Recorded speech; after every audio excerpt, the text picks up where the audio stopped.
I just paused that track at an awkward spot. Not really, just the beginning of the first note of Fast Ponte Canyon, my latest cover on Spotify.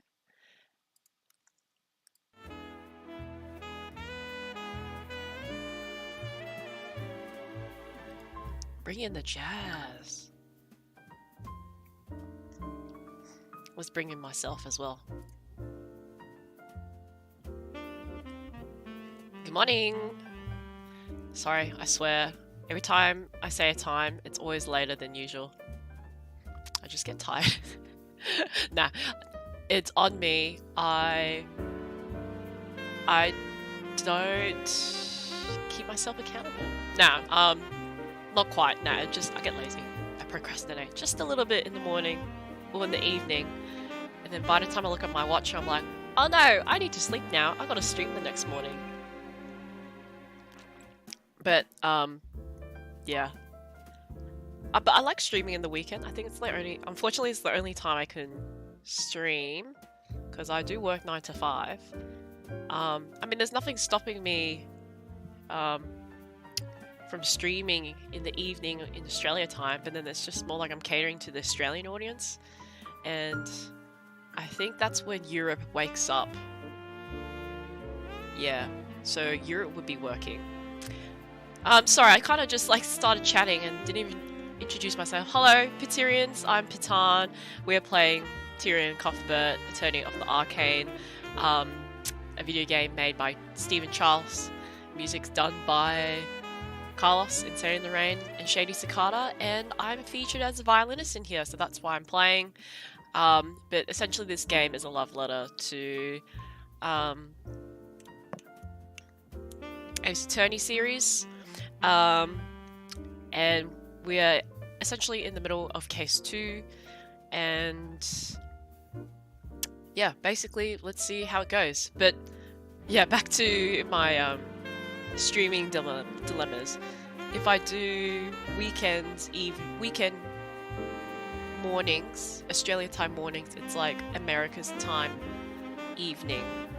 And then Sunday morning for me is like Saturday evening for Europe, so potentially they can join, but it doesn't matter. Whoever can join, and they can always watch the video not live on my YouTube channel.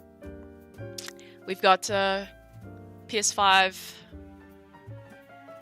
fan back today. It's very hot. What is the temperature? Oh, it's 20 degrees. That's not hot. Celsius. Oh, it's going to be 27 today. Far out. What's that in Fahrenheit? I don't know. Is it like plus 74? 27 Celsius to Fahrenheit. 80.6 Fahrenheit. Not too hot. It's nice. It's nice. But my phone just got updated. There's like new changes and stuff. Pretty sick. Anyway, let's begin. We're gonna do Le Case 2. And I think my predictions are still on the left side of the screen. I haven't updated them since. But we are going to continue.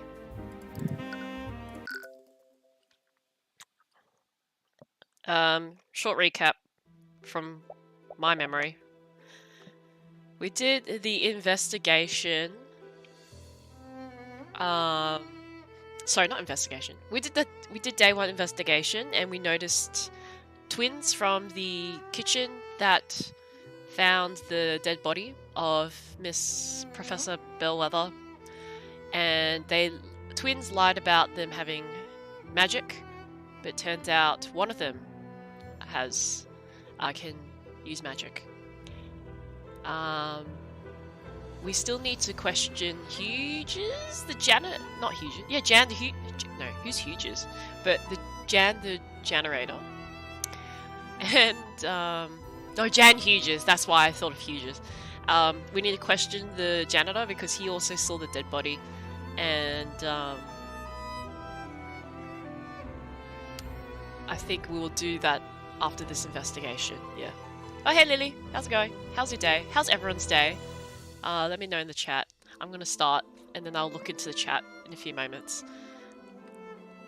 Okay, so we've got Celeste. Tyrion, what are we doing here? I'm not sure. For some reason, you felt drawn to this place. Wait, is that Eris? Celeste points further into the cemetery. There, you see Eris standing in front of a gravestone. She's placing flowers on it. Appears to be chanting a short prayer. Well, we found her. We should probably talk to her later. It would be rude to disturb her now. As you're about to leave, Eris suddenly turns to face you. She's far away, but you can see her beckoning you over. She's so sass, far out. Oh, hello there. Were you two looking for me? Sorry, we were looking for you. But we understand if you'd rather talk later. No, I was just finishing up here. Did you have something you wanted to talk to me about? Well, we wanted to ask you some questions about the case. Oh. Yeah, let's talk to this sus girl. That always changes my scene. That was my first time watching a court trial, and were truly remarkable. Thank you. Were you in the gallery? I've always enjoyed watching physical battles in the theatre. But I see now that battles of wits can be just as entertaining to watch. Entertaining? Yeah, I know what you mean. You see, the odds are stacked against him. But then he suddenly pulls out this crazy deduction and steers the trial in his favour. I've never really thought of it like that. But I'm sure it's far more entertaining to be the one making the deductions. I'm not really sure what you mean. I practice law so that I can help those persecuted by the justice system. I don't really do it to entertain myself. But is that really true? Don't you find the experience even the Ah! Did you see that? That's just so sus. Far out. Just came back from a holiday in Pearl Beach. Super exhausted from finishing. Was a bit sunburned. Yes. Ah, yeah. Splat side order. Pearl Beach. Oh, that sounds fun. Hope the weather was really good there, Lily. We should do another board game night. I love how I'm creating our get-togethers through a live stream. Nah, we'll talk off chat. Yeah, I've been seeing a lot of videos on Splat side order, so... But then, Rebirth. Okay. Don't you find the experience even the least bit entertaining, Tyrion? I wouldn't really put it that way. You're far too modest. You save people from the clutches of death. To your clients, you might as well be a knight in shining armor. Illusion magic. Earlier you said that you were studying illusion magic. I am. Did you want to ask me about the prosecution's theory? Yes, actually. How did you know? It was easy to guess after seeing you in the courthouse. Anyways, disguising an undead with an illusion is definitely possible. And as Lady Steelwind said, illusionary disguise would be the best spell to use for that. What does someone credit a freestanding illusion? A freestanding illusion? Yeah. We know that Wallace didn't animate and disguise the professor's corpse. So, what if the illusion wasn't disguising anything? Maybe someone created a freestanding illusion of Bellwether walking around. For something like that, one would probably use a major illusion. What's this? Creates a three-dimensional illusion. The illusion can take the form of any object or creature that can be contained in a 10-feet cube. While concentrating, the caster can animate and move the image to a different location within range. The illusion is purely visual, can't be physically touched. Okay, okay. Can they talk though? Magic. Major. What is it? I don't think major illusion is what we're looking for. Do you remember what Jan said? I was cleaning a mess in the hallways. Bellwether knocked over the vase, and there were shards and dirt everywhere. If the Bellwether that Jan saw was major illusion, then she wouldn't have knocked over that vase. Illusions created by the spell don't have any mass. I see. How perceptive of you. Are there any other illusion spells that do have mass? No, illusions can only recreate visual and auditory sensations. But there isn't a single illusion spell that someone can touch. So that means that someone disguise something to take it look like Bellwether? Fear. Why looks of suspicion, Celeste? Oh, sorry, I wasn't. Calm down, I'm only joking. I don't blame you for considering every possibility. In fact, I'm flattered you think I'm capable of pulling off such an elaborate ruse. Anyways. Sorry, Tyrion voice. Anyways, this does tell us one important thing. What's that? The bellwether that Jan saw had a physical mass to it. It wasn't a freestanding illusion. It was someone, or something, disguised as bellwether. Jan's statement. 30 minutes before Ionos twins found the body, Bellwether walked past Jan in the West Wing. Yeah. Bellwether with... Oh, I think this was just like an update of Jan's statement from before. But yeah, she yelled be quiet, so that's why I was thinking, oh, all the illusions can't speak, so can't be an illusion. I don't know. Yeah. Let's see. Board game night, yeah. Rebirth. I can't wait for Rebirth. I specifically took 2 days of annual leave to play Rebirth on the 29th and the 1st. So I have like a long weekend. Technically 3 days though, because on the Saturday I'm doing like a whole day of filming. Yeah, filming. So that knocks out 1 day, unfortunately, but I'm so excited to play on day 1. Like 9 hours. I don't know. I've never played 9 hours for a long time. I probably won't play 9 hours, not realistic. I'll probably play about like 2 hours, take a break. Another 2 hours, take a break. Anyways.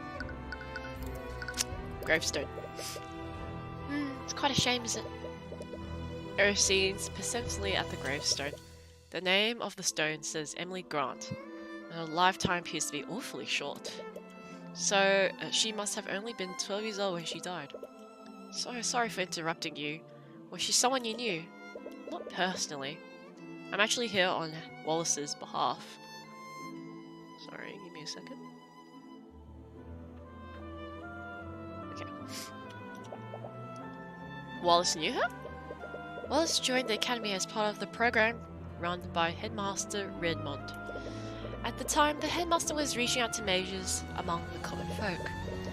He had started a program to admit these mages to the academy without having to pay tuition. Both Emily and Wallace were among these mages. Wow, that must have been an amazing opportunity for them. The truth is, neither of them actually cared about learning magic. The real problem was that Emily had a terminal illness. She and Wallace were poor orphans, and they obviously didn't have the resources to treat it. But if they enrolled in the academy, Tyrion voice. The academy would be obligated to give her medical treatment. The Imperial Academy teaches the best mages in the kingdom. They thought that curing her illness would be an easy task for the academy's healers. But they were mistaken, I'm afraid. I'm sure you knew this by now, but healing spells can only treat wounds. They can't kill illnesses. Emily's condition got worse over the years, and eventually she succumbed to her illness. Wallace was furious. He didn't understand why the kingdom was outlawing magic that could save lives. And that's why he decided to learn it himself. Yes, the headmaster was inspired by Wallace's resolve. He gave him access to the academy's forbidden tombs of necromancy. And Wallace taught himself the spells that he knows today. So that's why. It was supposed to stay secret between him and the headmaster. But I'm sure you know how that turned out. Oh my god, did you see that scary face, bruh? And then it just switched to her, being, you know, sad. What you say, Lily? Now, you gotta go full 9 hours. It'll go by quickly. That's what happened to me with Tears of the Kingdom Day 1. Yeah, I didn't have annual leave when, Tears of the Kingdom came out. I was very upset, but I did pick it up early, but then went back to work, but remote. I'm really fortunate to be able to work remotely. I've got a hybrid of working remotely and in the office. But Rebirth deserves annual leave for me.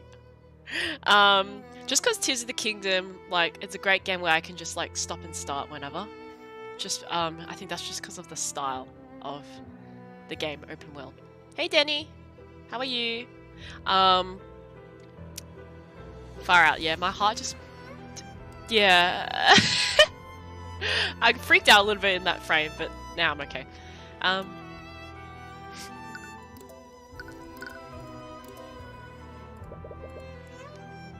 don't know if I'm supposed to be looking here. Arcanum. Okay, let's go back.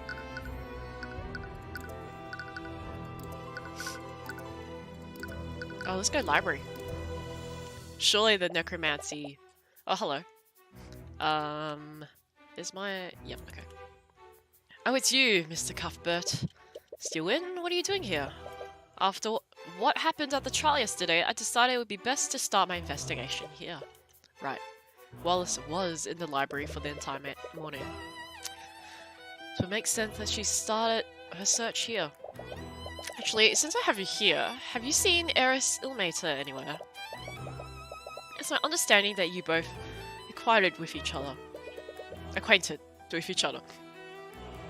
Eris? What do you want with her? It's not for anything serious, mind you. It's just that Oath of a commander lost her spell compendium. Okay. Now we need her to produce another one for our records. If you see her, please let her know that we'd like to speak to her. We saw her earlier in the cemetery nearby, but I have no idea where she is now. Ugh. Once again I have to compensate for that idiot's mistake. Anyways, I was wondering if I could ask you some questions about the caves. Very well. I suppose I still need to honor our deal for earlier.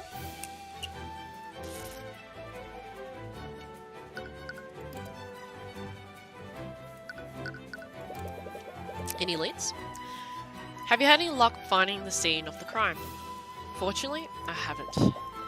For the witness testimonies, we have a rough idea of the route Bellwether took, but none of the rooms we've checked here have any sign of a struggle. Why are you so sure that a struggle happened? I'm mainly basing that off an inner sister's testimonies. Valerie, in particular, knows that the bleeding came from a wound in her stomach. Regrettably, the body's wounds were mended. So, we can't determine what kind of weapon the murderer used. During this trial, you mentioned that another witness saw Bellwether walking around yesterday. Would you be willing to tell us who that person is? I'm sorry, I can't tell you that. You caught a little off guard. You've been pretty transparent with your investigation so far. What's changed? I have no obligation to justify myself to you. Nor do I have an obligation to help the opposition. Didn't we have a deal? Hiding information doesn't exactly seem fair to us. I believe I've given you plenty of information already. So regardless of what I said before, the answer is still no. Her family is dangerous. Live horrors catches a stray thought from her. Her family is dangerous? What does that mean? Is there something about this witness family that you're worried about? Fear. No. This could be fate. I'm sorry, but you have to try harder than that if you want to bluff me. She referred to his witness as her. Furthermore, she said that her family is dangerous. Why would she go to such lengths to hide the witness's identity? In any case, it looks like she's not willing to share more at the moment. Maybe she should try looking somewhere else. Sorry, I need to quickly text my auntie.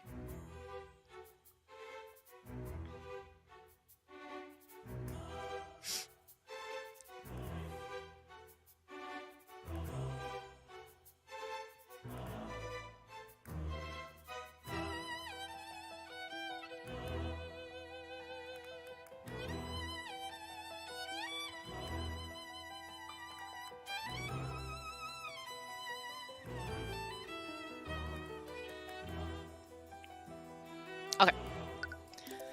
Oh, that was it? How about we use detect magic? Arcanum. No magic, okay. The library's full of books for educational purposes. It's too bad they don't have any fictional books. Were you looking for a novel to read? Yeah, I was hoping they had some mystery novels I could read. Do you like mystery novels? Of course! Why do you think I like this job so much? I've never really been a fan of mystery genre. What? But your whole career is about solving mysteries. Exactly, it's exhausting. When I read a novel, I just want to read about simple fantasy stories and classic heroes. I guess that makes sense. What about you, Stillin? I don't really have time for such things. Okay, I don't think... It's a holy text from the Church of Bahamut. I read some of these with Eris earlier. I've been meaning to ask, did you guys worship dragons in Livengard? I've never really been the religious type, but I've seen some devout worshippers in the capital. It's the most prominent religion here. The Scaled Lord Rathlian is said to be a source of all arcane magic. It's no wonder that he's such a large part of our culture. Okay, I don't think there's anything important in this library, so I'm gonna just move. Oh, this is new. What the heck? We got a locker room, guys. This is a nice locker room. You spend some time wandering through the academy when you overheard a conversation from a nearby room. From what I understand, Miss Steelwind has already moved the investigation elsewhere. How long must I wait before I retrieve my things? Sorry, old-timer, orders are orders. Nothing comes in or out till this case is over and done with. Commander White? And the headmaster too? Oh, hello, Mr. Cuthbert. Hey, kid. In any case, there are other matters I must attend to. Please inform me when I can reclaim my things. Sure. It looks like Commander White is standing guard in front of his locker room. And it doesn't look like he's conducting any sort of investigation. Is he here on Stillwin's orders? He must be able to tell you who's the secret witness. Okay. Let's talk, buddy. What was the headmaster talking to you about? Supposedly he has some items stored in one of the faculty lockers. The problem is, Stillwin said no one gets in or out of this room. Except for her and you two, apparently. She won't even let the other knights in here. Really? Is that normal? Nope. But things rarely are when she calls the shots. Why would she give you access to the crime scene if she wasn't even letting the knights in? The exception of you and Celeste McCoy, Prosecutor Stewart isn't allowing anyone. Oh, okay. Okay. I don't know what her deal is, but she's been acting strange lately. She's been real paranoid, that girl. Frankly, I can't tell what's going through her head. Stewin's paranoia. You mentioned that the prosecutor has been paranoid lately. Do you think it's something to do with this case? Nah, it started way before that. Lately, she's been using the Inquisition to investigate a lot of non-magical homicides. What? Wouldn't it be easier to work with the relevant law enforcement for that? I don't know why, but she's convinced that these cases have magic involved. But we scanned each and every one of these crime scenes, nothing turned up. I got to say though, if it weren't for the scans, I might actually agree with her. Why do you say that? Those homicides, I haven't seen anything like them. They're probably some of the most screwed up cases I've ever handled. For one of those cases, we had ourselves a disgruntled spouse. She found out that her man was going around with a barkeep. And you know what the spouse does? She stalks the poor woman. She starts leaving threatening notes all around where she worked. The barkeep told the city watch all about what was happening. But no matter how much they stalked out of the tavern, they could never catch the perp. Then one day, the barkeep arrived home. But little did she know, the spouse was waiting there for her. Poor lady never had a chance. Then to tie the whole thing together, the spouse waits for her husband to get home. She cooks him a big roast, using the barkeep's using the barkeep's remainings. Bruh. Wow, that story's pretty... I know. Stewart thinks someone's developed a new type of magic that can control people's minds. And these homicides were some kind of sick test run. Magic that can control people's minds? But wouldn't Mage Blight make more sense? Mage blood? When a mage overuses their magic, it can have pretty bad consequences on their mind. They temporarily lose grip of reality and begin seeing things that aren't theirs. When a mage becomes like that, it almost never ends well. They enter a frenzy and begin firing spells randomly, which only makes it worse.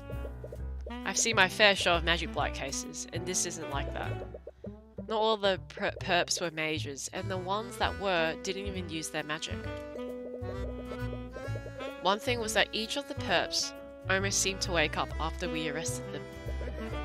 All of them said things like, "It wasn't me," or "I didn't have a choice." They didn't have a choice? What could that mean? I doubt it means anything. Sometimes people can't face the things they've done. It's easier to say that you had no control than to take responsibility. Oh, so now there's like mind control.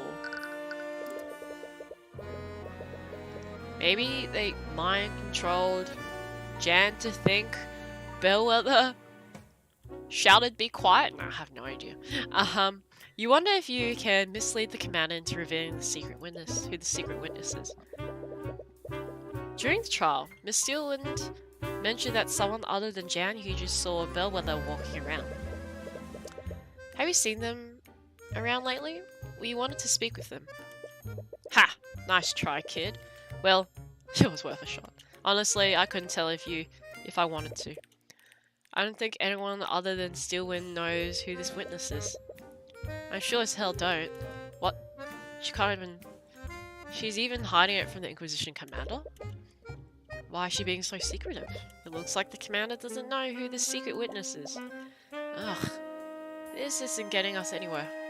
Steelwind's behavior is strange, though. Perhaps you could try analyzing her behavior. If you do that, you might be able to find a way to convince her to help you. Okay. Steelwind's behavior has been strange this time around. She's hiding elements of the case, even from the commander. Anyone can tell that she doesn't have much faith in him. I'm standing right here. But this is the first time I've seen her hide key details of a case around him. What is motivating Steelwind to keep secrets? There has to be a reason why she's being so secretive. Or paranoia. Her actions must be driven by paranoia. She's been hoarding information about the case. There's only one reason why she wouldn't utilize the Inquisition like she usually does. It's because she doesn't trust them. I hate to say it, but that doesn't really surprise me. She's always been standoffish with us.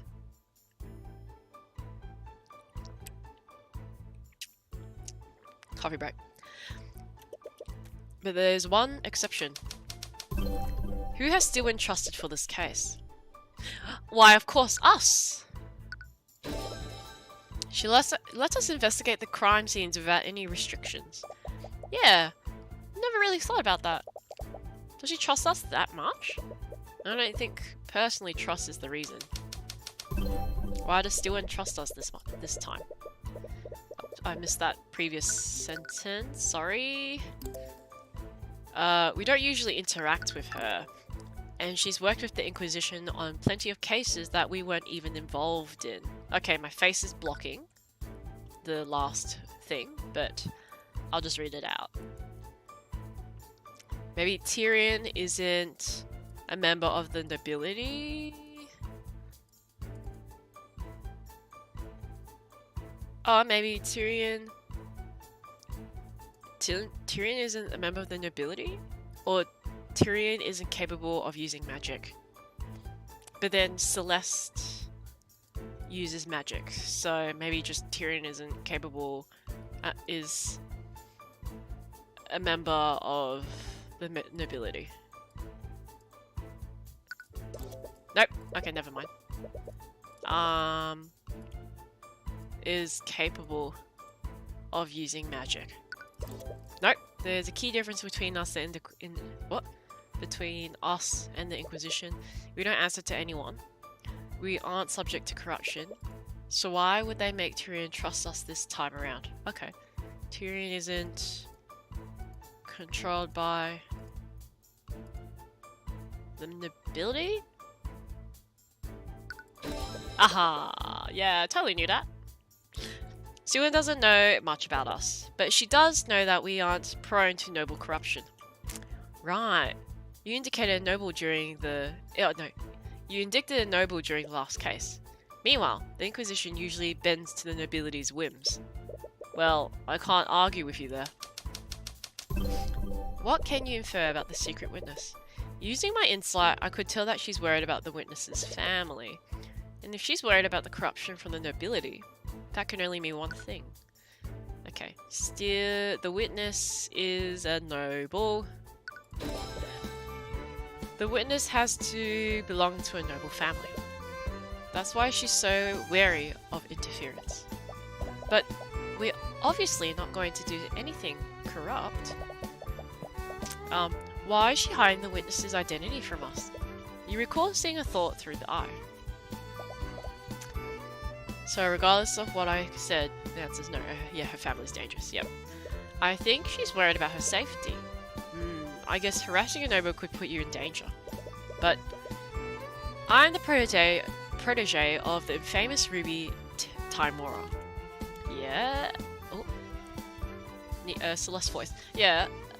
It's not as if... What? What's Celeste's voice again? I can't remember. Yeah, it's not as if we aren't already on the nobility's bad side. Okay, there we go. I'm sure the Pierce family still has it out for us. This can only mean that the family we're dealing with is even more powerful than House Pierce.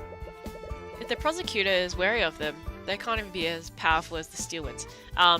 For those that don't remember, House Pierce, I think, is the prince, the noble prince from the last case that was the murderer. He was a noble. Wait, don't tell me you think we're dealing with one of the four pillars? Four pillars? Is a name people use for the top four noble houses. These families stand at the top of the kingdom's aristocracy. Oh, I said the word. Throwback. If I recall correctly, the four pillars are House Frigga, House von Sanctus, House Sibyl, and House Steelwind. Yeah. Steelwind is part of one of them? Yeah, which makes it so much weirder that she's serving as a prosecutor. The four pillars... okay. What is it? Steelwind's weird behavior all started after the investigation, after she investigated this room. We were at the crime scene, and she left to follow a lead. But an hour later, she came back to the lecture hall and booted everyone out. Her behavior changed after investigating this room. That means she found something, and that something must point to a family from the four pillars. The commander looks a bit anxious. You know, Steelwind's orders say I can't snoop around here, but you two on the other hand. Don't worry, just leave it to us. I have some school records that say which locker belongs to which student. You can use it to tell whose locker you're looking at. Oh, fuck. I'm a little anxious just to examine this. This could be kind of scary. Oh, there's an arcane construct in the back here. It's probably here to aid the students. Anyways, I don't think it's relevant to our investigation, but perhaps you should make a small note of it anyways. There appears to be an inactive arcane construct. You use the legend that the commander gave you. You look carefully across the list and find some notable students' names. La la la la la la. Okay. You open Wallace's locker. Inside, you find a bottle of fragrant liquid and something that looks like a makeup kit. Huh? I didn't expect Wallace to use stuff like this. It does seem strange, but it's not your place to judge. Anyways, you should try looking through the other lockers. Use the legend that the commander gave you. Okay, let's look at Frigga.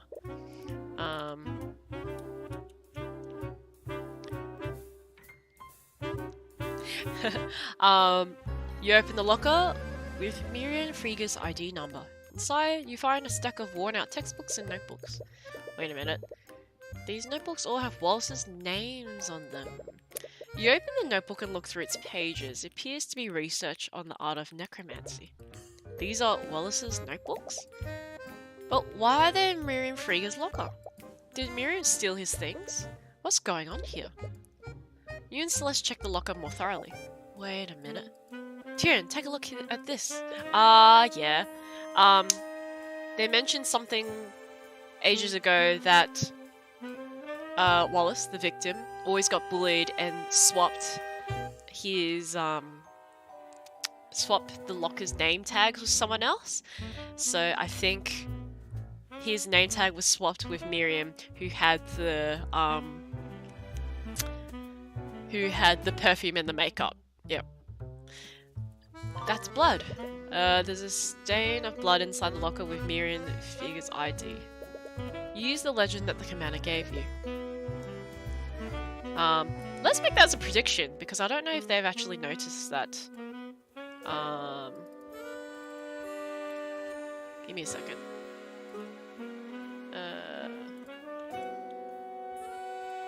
Okay, so Wallace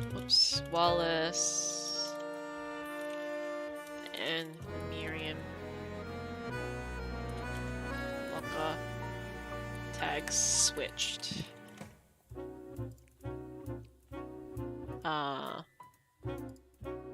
Sorry, I just realized I have a setting where I can do something before I make it live. So that's why you probably saw that transition. Anyways, great. Now, let's go back. Jaden. Inside you find several bottles of what kind of transparent lotion.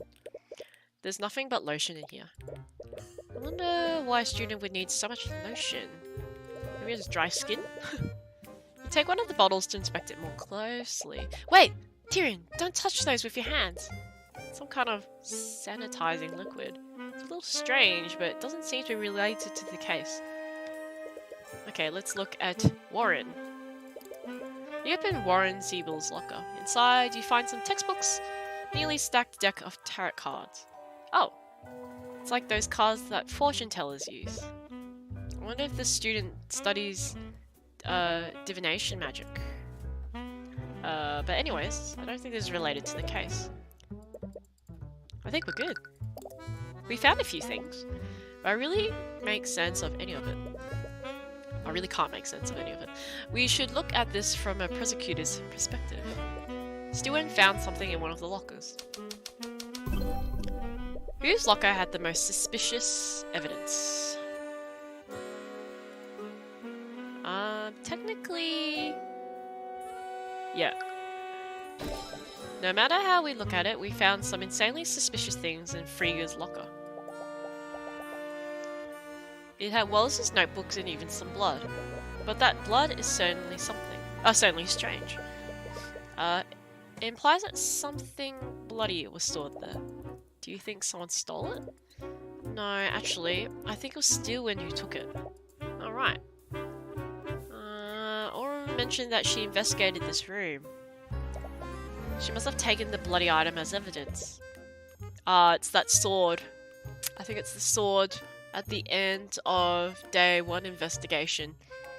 And yeah, we briefly saw a girl witness. She must be the Miriam or whatever. But with that said, there's something else that's strange about Miriam Frigga's locker. It had a lot of Wallace's possessions. It's possible that she did steal these items from him, but it's more likely that the locker isn't actually hers. Remember what Wallace told us before? Oh, never mind. I don't think I just realized the prediction's wrong. No, I'll still keep it, but then we had a legend of the locker names, and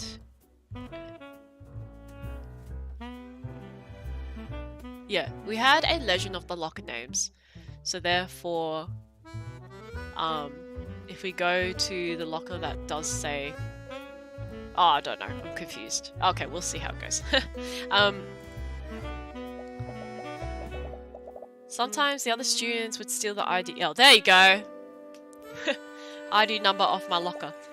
Then they'll switch it with the number of another locker.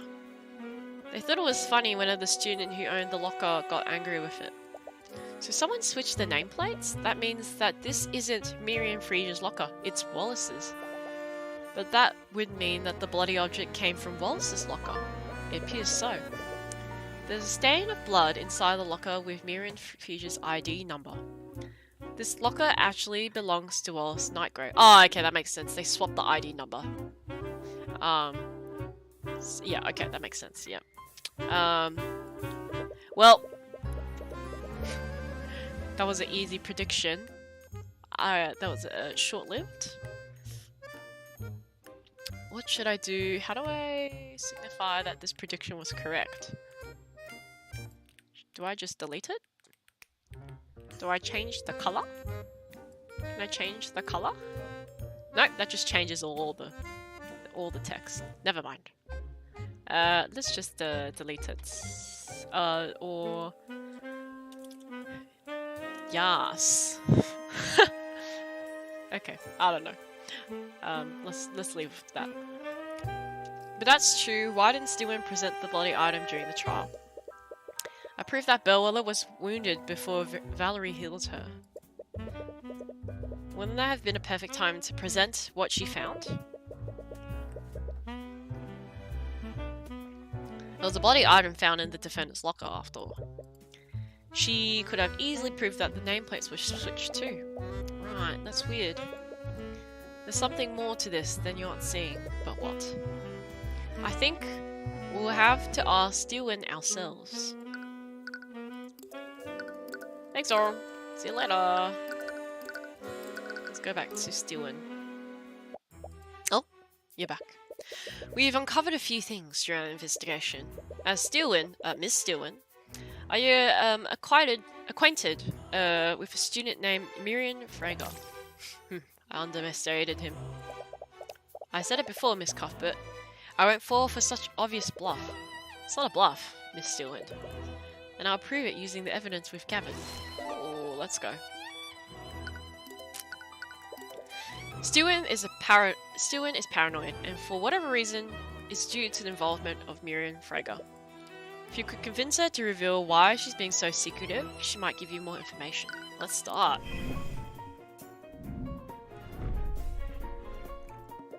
Okay. You've been behaving strangely, Miss Steven. Okay, let's look at her psychological profile, which my face is blocking. I'm just gonna move myself down here for now. Steven, extremely logical, won't accept arguments that aren't supported by evidence. However, she has become secretive lately, and her actions seem to stem from paranoia. Uneasy about the case elements that relate to Miriam Frager. Blah blah blah. Okay. Even the Knights of the Inquisition have noticed. Please, just tell me, why are you being so paranoid? I'm not sure what you're trying to imply, Mr. Cuthbert. Nothing about my behavior has changed. I approach this case objectively, just like I have with every other case.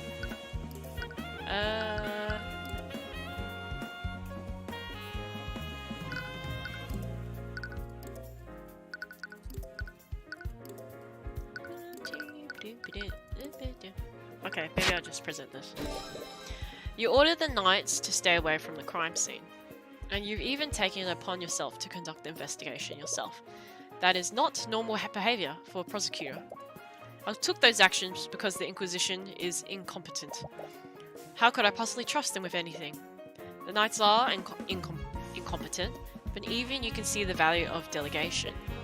During Celeste's case, you still delegated tasks to the Inquisition. You could have easily investigated the McCoy Tavern yourself. This academy is huge. You have conducted the investigation this way unless you had a good reason.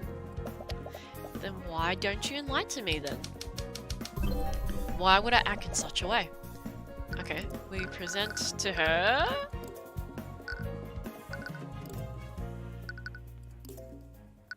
I think the pillars. You know that the Inquisition is corrupt and will bend to the nobility. So, what would happen if a powerful noble was publicly involved in this case? With that noble's influence, they would probably order the Inquisition to conceal the involvement. A high-profile noble is involved in this case, Stewart. And I believe that noble is Miriam Frager. Again with this, do you think you can bluff me by throwing out the enemies of random nobles? Not every noble is a malevolent criminal like Garrick Pierce. I've said it before, and I'll say it again. My investigation doesn't involve the Fragers. Nothing about this case has anything to do with the House of Frager. And then you present this. Then how do you explain this, Steelman? The commander told us that you were following a lead in the locker room yesterday. We investigated the lockers of students from the 4 Pillar families. We found stains of blood in a locker with Miriam Frager's ID number, and it was presumably left by a bloody object. The bloody object was taken by someone, and we heard that you became extremely paranoid after you found something in the locker room. If I had to guess, I'd say that you took the bloody object as evidence. And what evidence do you have to support these outrageous claims? What? The only thing you have is evidence of a blood stain. There's a myriad of explanations for that. Everyone else you mention is pure speculation. You can't prove that piece of evidence exists. I could have found any number of things in that room, or possibly nothing at all. You're hiding evidence, Mr. Steelman. Do you not see what is wrong? Let's not be coy. Anyone can tell that the bloodstain is the most notable thing in the room. Threaten. If you don't present what you found to the court, I have no choice but to pull the owner of that locker onto the stand. Ooh.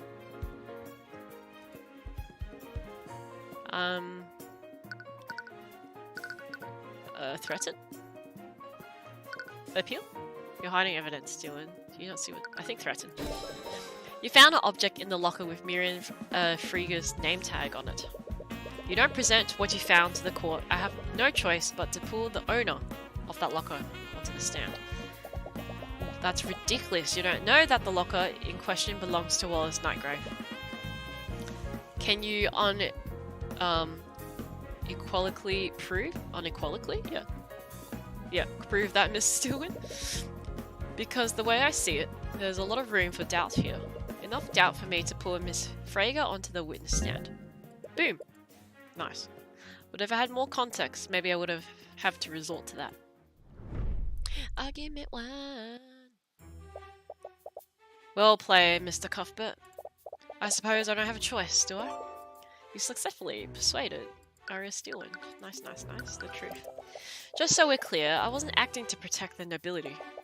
But I'll admit, the Miriam Frager was the other witness that saw Bellwether that day. I see. I had some suspicions, but there's also another matter. Steelman looks uneasy. When I was investigating the body, I found this. Tightly packed folder containing several documents. Document contained evidence detailing multiple instances of plagiarism, fraud, bribery of school officials, and various other offences committed by Miriam Frager. Far out! Okay, what the frick? I need to take a sip.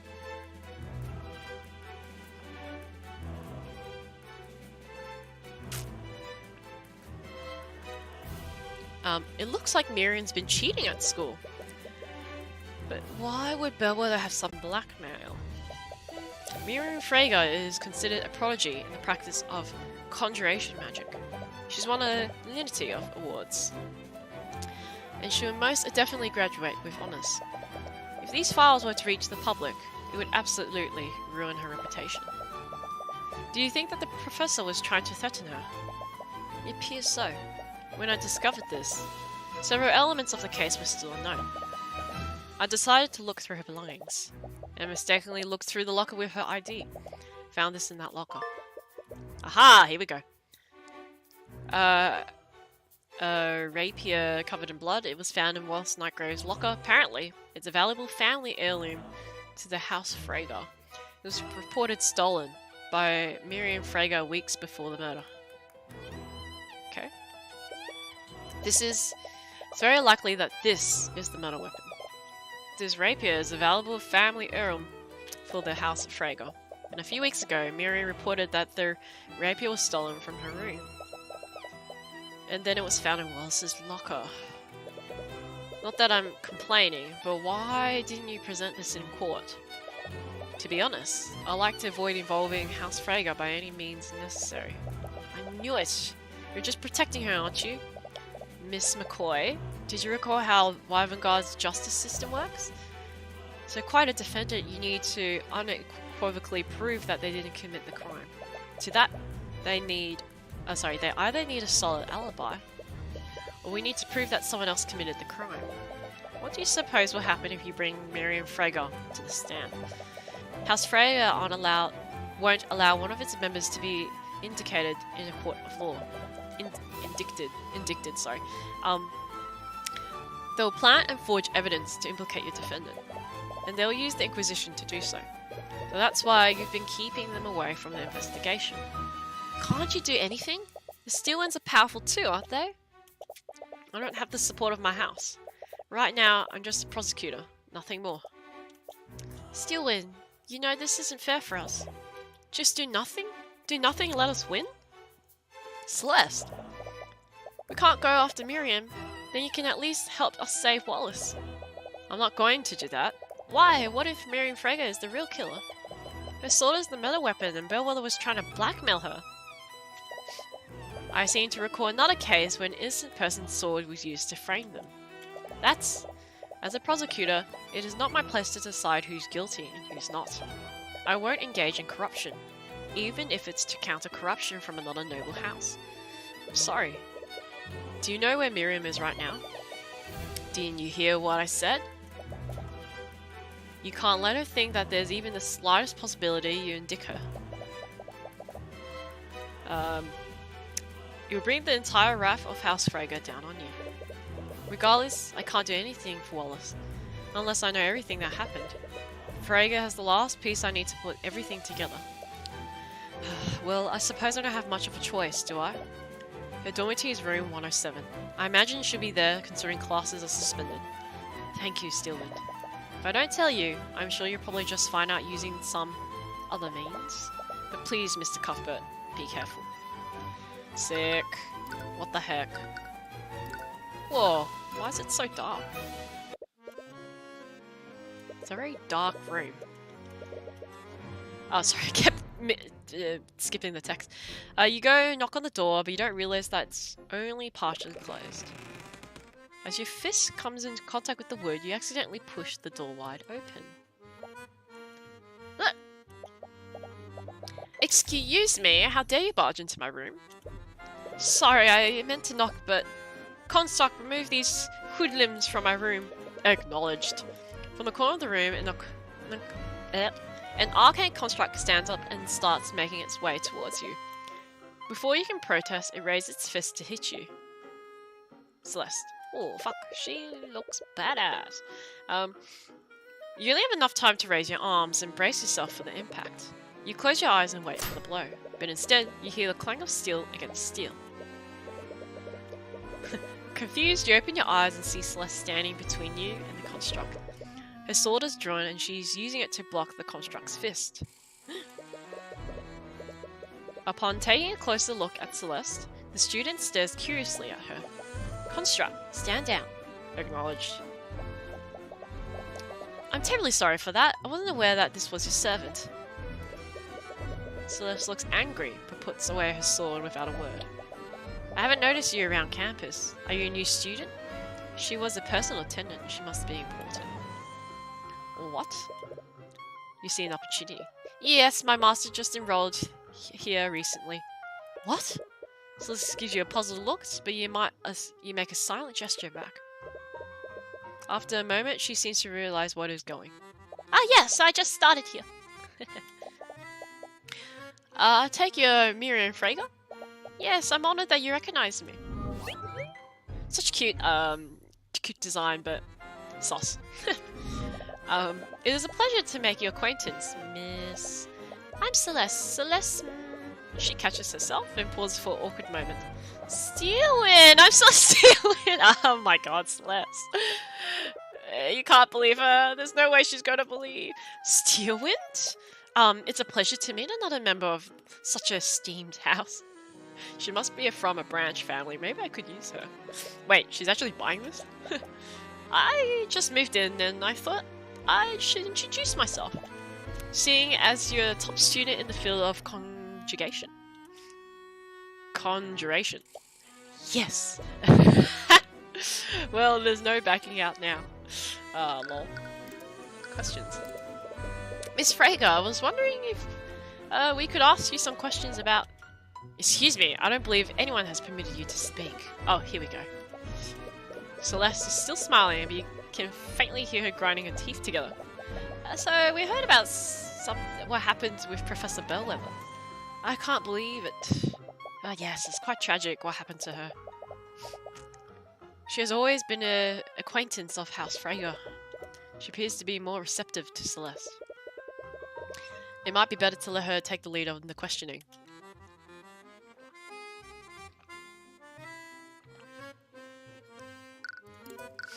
The murder. We heard that you saw her on the day of the murder. Could you tell us more about what happened? Oh, you heard about that from your relative, did you? If you don't mind me asking, why are you so interested? She's not like Aria, is she? Who's Aria again? Oh no, that's just her thinking. Okay. Oh, Aria Steelwind, my bad. Oh, you know, I'm just curious, is all, yeah. You know how uneventful life can be sometimes. Yeah. Being a noble and all. Celeste is funny. Alright, turn it down. Oh, is that all? Oh. I was worried you were going down the same path as that poor, confused Aria. What does she mean by that? But I'm in the middle of a study break anyways. I suppose I have some time to state your curiosity. Construct, please prepare us some tea. Use the lotus tea we imported from the Eastern Kingdoms. It'd be useful if I can win her favour. Acknowledged. Lotus tea? You have lotus juice? You feel like you're slowly losing control of the situation. I heard that you saw the professor on the day of the murder. Where did that happen? I was in the hallways when I saw her coming out of the headmaster's office. She was heading towards the library. Do you remember what time that happened? I'm not really sure, honestly. It's a little embarrassing, but I have a bad habit of getting too absorbed in my work. Sometimes I'll let entire hours pass by without noticing. Do you have any rough idea at least? I think it was in the morning. She thinks it was in the morning. But anyways, did anything seem off about her? No, it was a short encounter. I merely greeted her and she responded in kind, or at least that's what should have happened. That thought just now, what does it mean? You slowly glance at Celeste and catch her attention.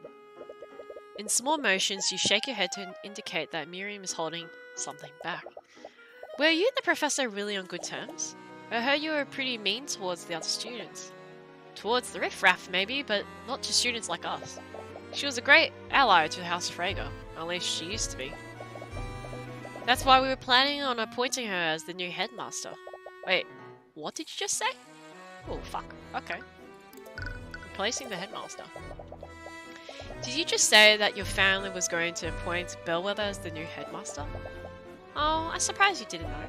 House Frager holds several seats on the Academy's board. We were making plans to have her replace that Lute Redmond, the headmaster, yeah. They were going to sack the headmaster? Did Headmaster Redmond know about this? Oh, of course not. It was part of the large-scale plan. Along with Redmond, we were also going to replace all the staff members with arcane constructs. We had to keep everything under wraps, or else the help would have left prematurely. And where would that lead us? But Jan probably overheard Bellwether talking about the constructs. Did Bellwether prematurely reveal the plan, or was Jan lying about how he found out? But alas, with Bellwether gone, we'll have to delay our plans. Bellwether's plan had been updated. Okay, so this was supposed to be kept in secret, but according to Jan, Bellwether revealed this plan to the headmaster during a meeting a few weeks ago. Okay. Freg's rapier. So, we heard that Ara took your rapier as evidence for the case. Can you believe her? She still won't give it back to me. My father will have my head if I can't get it back soon. How did it even become part of the investigation anyways? I don't know. Aria won't tell me anything. I swear, if that necromancer was the one who stole it, I'll execute him myself. So, someone did steal it from you? Yes, from right out of my room. When did that happen? A few weeks ago. I noticed when I came back from one of my classes, someone removed the rapier from its display case in my room. How did they get into your room in the first place? Did you think someone used magic to teleport past the room? Please, I'm a master of conjuration magic. If someone attempted that, my enchantments would have shunted them out. This means that the thief came through one of the doors or windows. I bet it was that necromancer. I'm sure a street child like him just knows how to pick a lock. Angry. I don't know if she's the she's the murderer. Maybe she's just oh, sorry. I think my camera... Was my camera off a little bit? Let me just get this charger.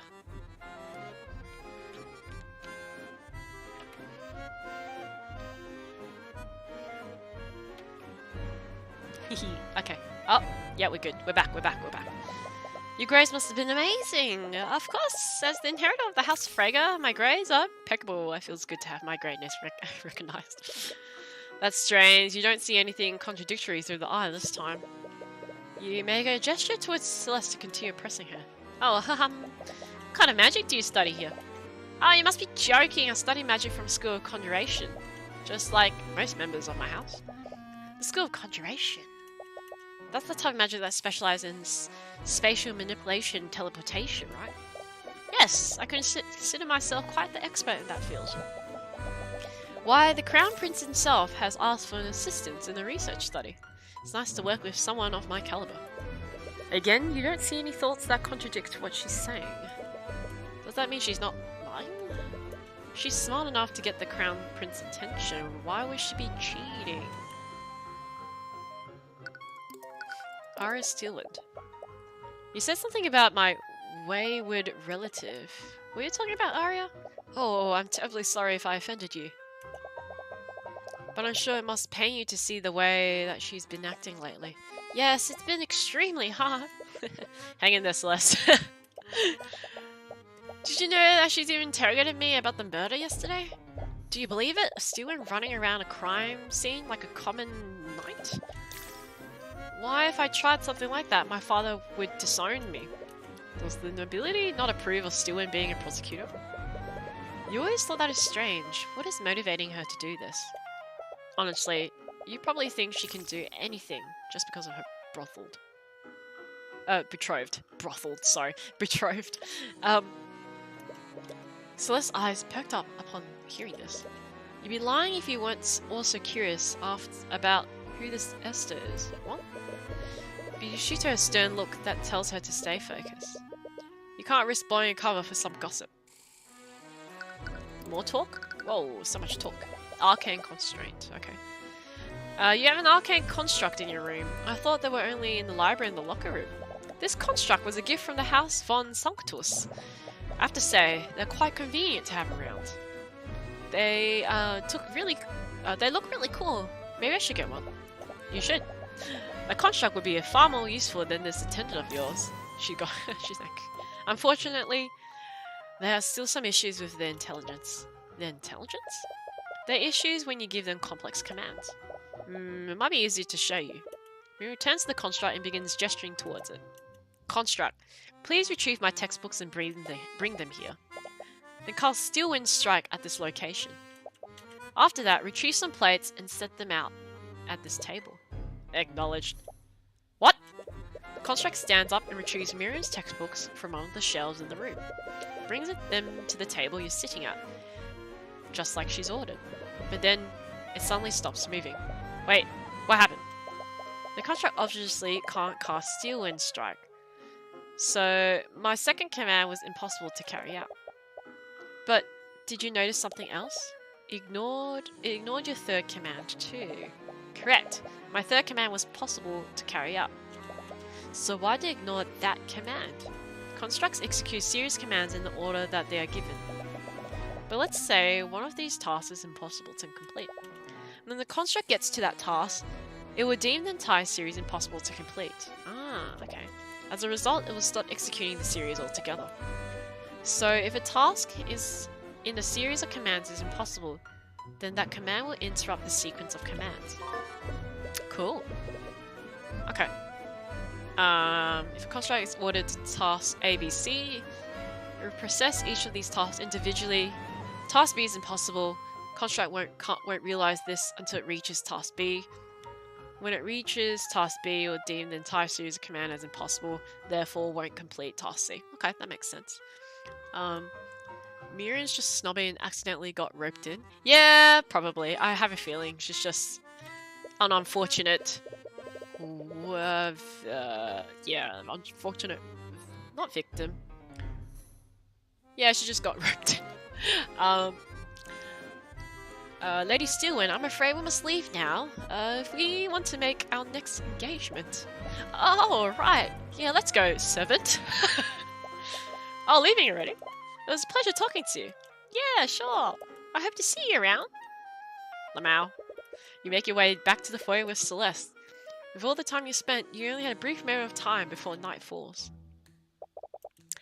Are you sure you didn't want to talk to her more? We were getting a lot out of her. We already got a lot of useful information out of her. The more time we spend with her, the more likely she is to see through our ruse. Right. So, why Steelwind? I don't know, I panicked! Arya's like the only noble I know. What about Pierce? I'm not using that creep's name. Well, hopefully Steelwind doesn't mind us borrowing her name. And we got her statement on what she saw that day. There was also what she said about that rapier. I bet she was lying when she said it was stolen. She was probably trying to establish an alibi. I'm not so sure. Why do you say that? Doesn't it feel too obvious? She was lying about the rapier being stolen. That would imply that she planned all of this in evidence. Was the last word evidence? I think I just totally blanked out there. But if she had to choose a murder weapon, why would she choose something that literally has her name on it? I would understand if the murder was a spur-of-the-moment decision. She might have just used something nearby in the case.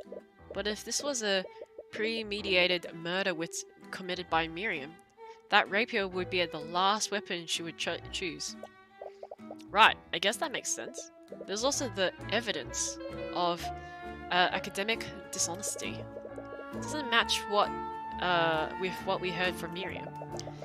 You mean all that stuff about working with the crowned prince? She was probably just making things up to look good in front of me. I have an insight when it comes to things like that. Under normal circumstances, I can usually tell when someone is lying. A lie as grandiose as that would be something I would definitely see through. People can subconsciously shield themselves from the eye of Horus, even if they don't know about it. But when they do that, they usually can't see any thoughts from them. You also saw that she was lying about the encounter with Bellwether. You would have been dissonant thoughts if she was lying about her grades. Well, I guess I'll trust your insight, but what does that mean? I don't know. Even with something we've found, I'm still not sure who the real culprit is. At the very least, I think we're still trying to pull Miriam onto the stand. If she testifies in court, I might be able to find something I can use. But that's a big maybe. If you don't play your cards right, you might spook the Fragers enough for them to pay off the judge. Either way, it's getting late. We'll probably have to turn in soon. Yeah. You just hope you did enough to quiet Wallace. Ooh, that's the end of day 2. I hope this is the last trial. If it is, let's do it. I'm gonna take a short break though. Give me 5 minutes. Everyone take a break, drink some water. We're gonna be right back. Give me 5.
I have returned.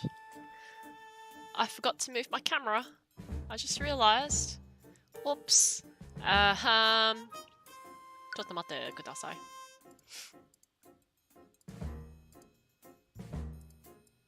There we go. How's everyone? Decided to finish the case?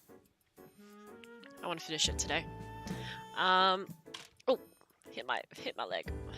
I'll just sip some coffee and then we'll continue.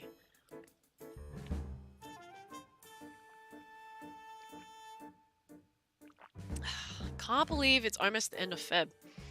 Time flies already. Are you keeping with your New Year's revolutions? Also got a haircut. I got my full frontal fringe back. I miss it so much. And then just some frontal pieces. Framing pieces, yeah. Anyways. Let's get back into it.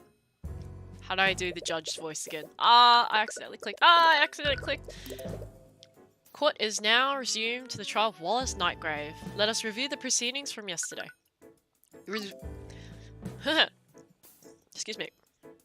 It was revealed that the trace of necromancy may have not been left by the defendant. It may have been left by a witness who used necromancy to attempt to heal the victim. However, the victim was seen by witnesses well after her time of death.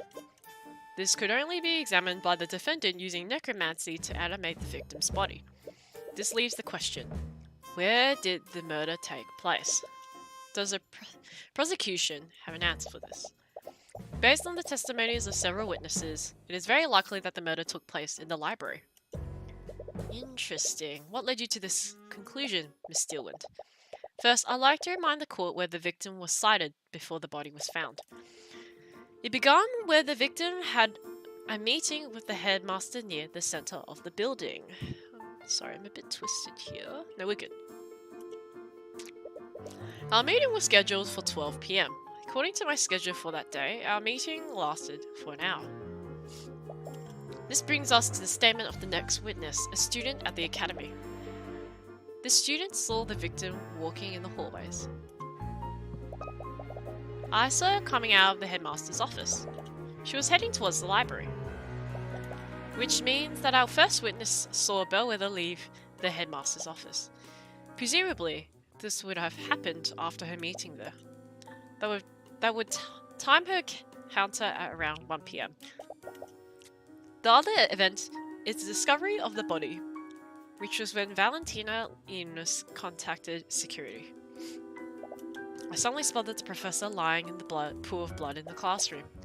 Valentina used the communication device to call for help while I tried to save her. As we already established, the event occurred at 3:04 PM, but the significance of this time is in what occurred before the body was discovered. The second witness, a member of the cleaning staff, spotted the victim in the west wing hallway. Bellwether knocked over a vase, and there were shards and dirt everywhere. It was probably 20 to 30 minutes before the twins found the body. This means that the encounter must have happened no later than 2:30 PM. And this implies that the victim was near the library between 1 PM and 2:30 PM. According to the defendant's statements, he was in the library during this time period. Furthermore, the time of death was at 2:07. This means that Mr. Hughes saw the victim's animated body. Student deductions made... Okay. Let's see. 12 to 1, Theodore Redmond had a meeting with Bellwether. 1 PM, Miriam Frager saw Bellwether walking in the hallway. 1 to 2 PM, Bellwether spent time in the library. Really? For that long? 2 to 2:30, Wallace Nightgrave murdered Bellwether. Lol.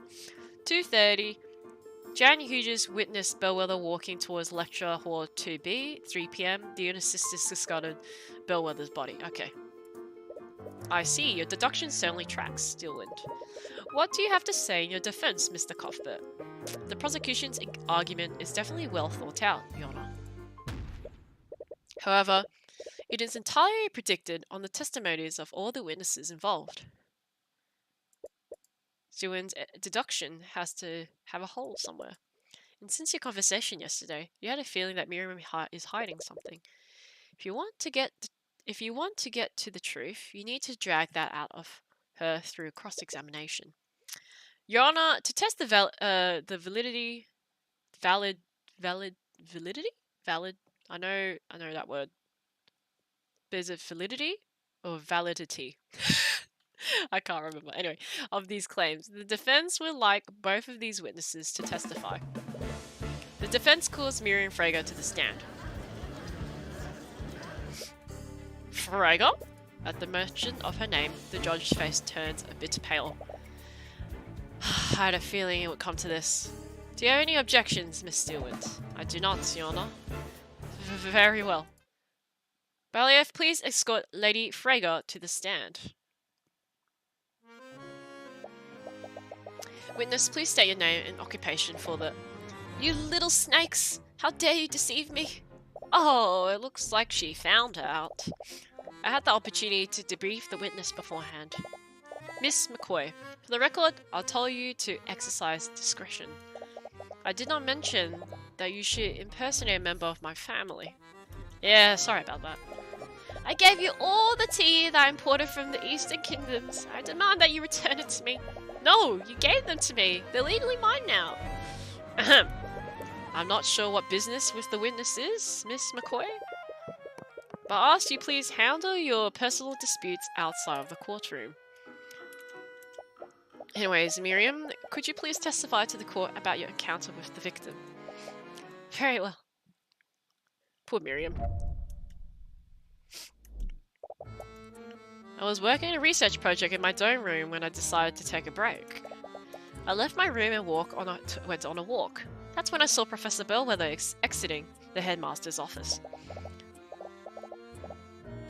She was walking in my direction, so I greeted her and she responded in kind. After that, she headed towards the library. Short time after that, I went back to my room and continued my work. Oh, it's very vague. I see, so it was only a brief encounter. However brief it was, the witness's testimony verifies two things. One is that Miss Frager saw the professor exiting the headmaster's office. The other is that she witnessed the victim head towards the library. This gives us a rough timeline of where the victim was before her death. That does seem consistent. Did Bellwether really enter the library that day? You feel like you would have seen her there if she did. Mr. Cuthbert, you may begin your cross-examination. She entered the library before she went to the headmaster's room, from what I remember. I left my room, went on a walk. That's when I saw the accident. She's walking in my direction, I greeted her and responded kind. Did anything seem off about her? No. It was a very short encounter. It's not as if we stopped to have a conversation. You said that you agreed to her and she responded. What words did she use? Why is that important? Miss Frager, it's impossible that someone used illusion magic that day. Every detail about the victim's interactions would be important. Well, I bid her good morning. And she said good morning in response. It's not even morning!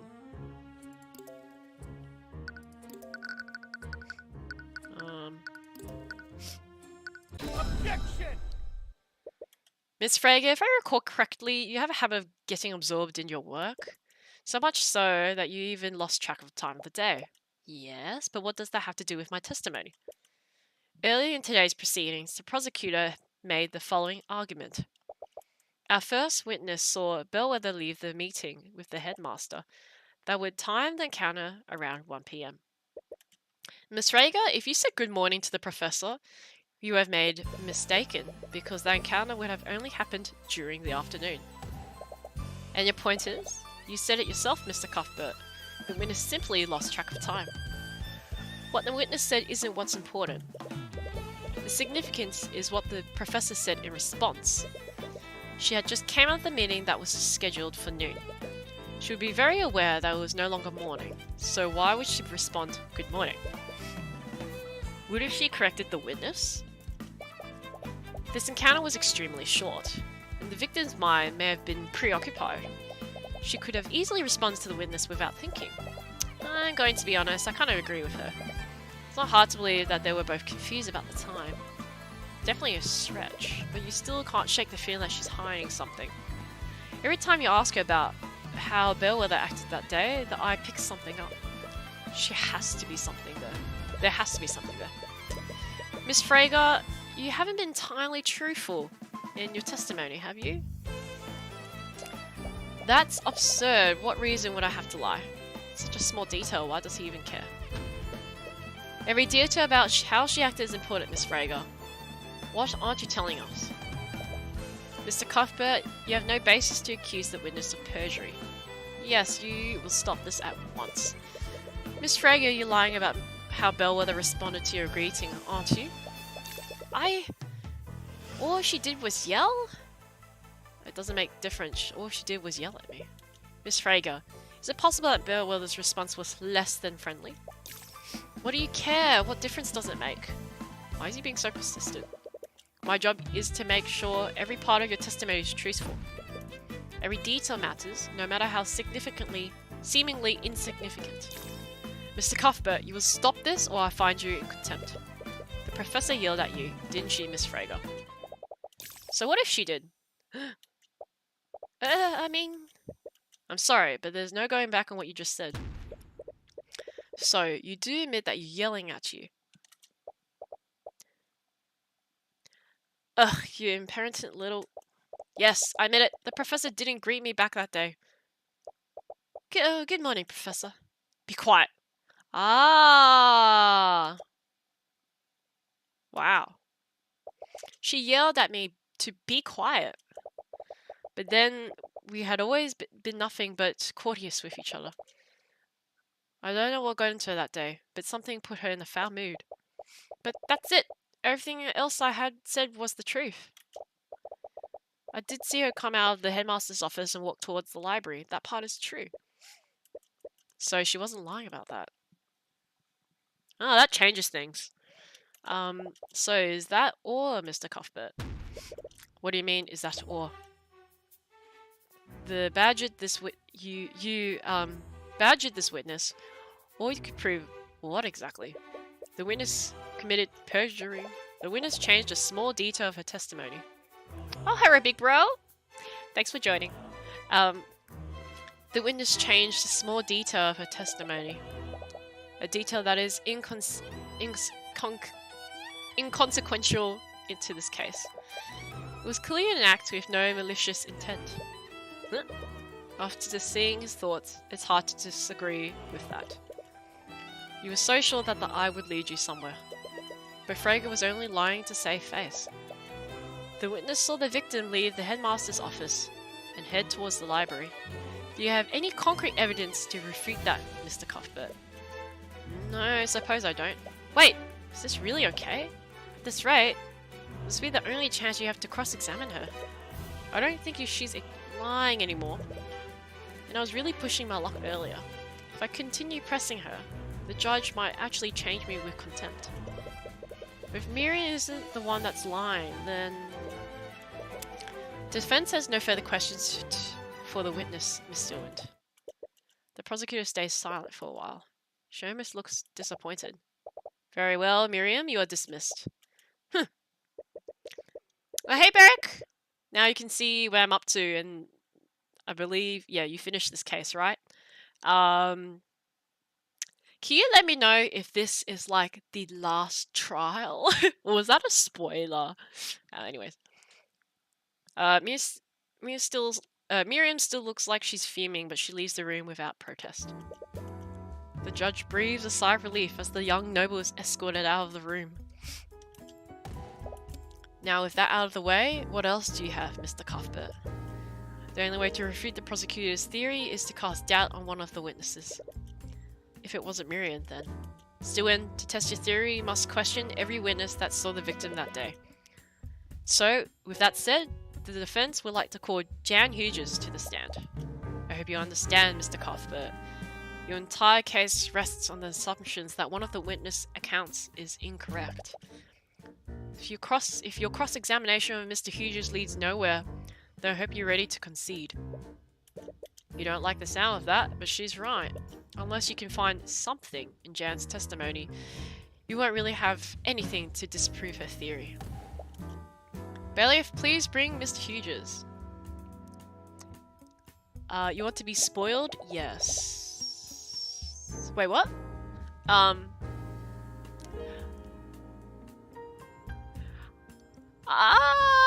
No, don't spoil me. Don't spoil me. Don't say anything. I think just leave it. Maybe this is not the last trial day, or there's like a second half. We'll see, we'll see. Witness, please state your name and occupation for the courtroom. Witness, name and occupation. Oh, right. My name is Jane Hughes. I'm on the cleaning staff of the academy. Mr. Hughes, please testify to the court about your encounter with the professor that day. Sure. Witness testimony.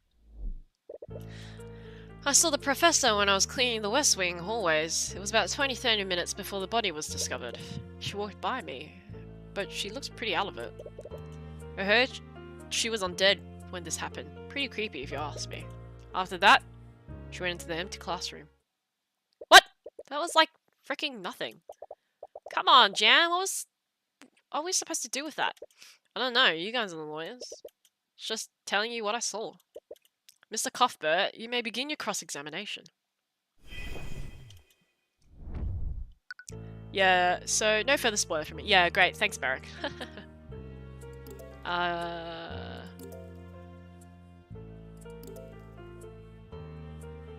Just gonna press on that.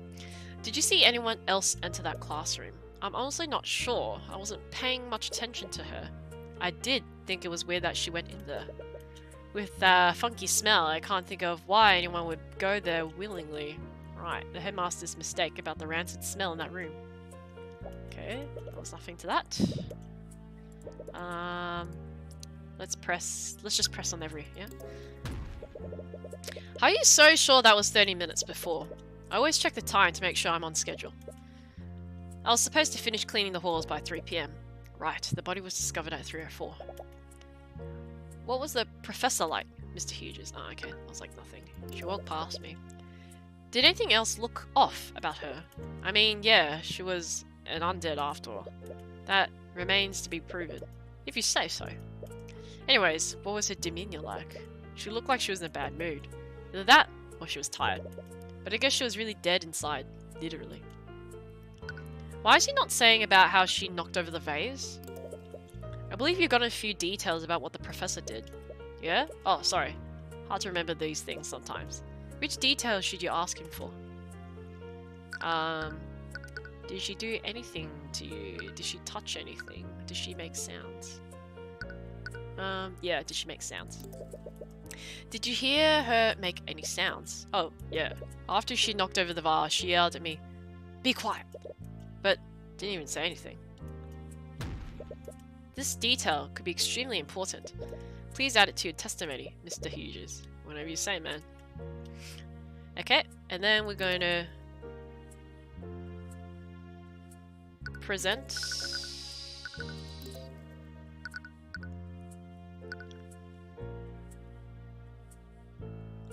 Oh.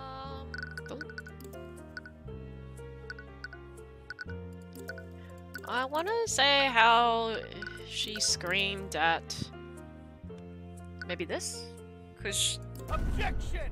Oh, actually, I don't know if that works. Your Honor, it's clear that the wisdom. Yeah, nah, that evidence didn't work. My bad.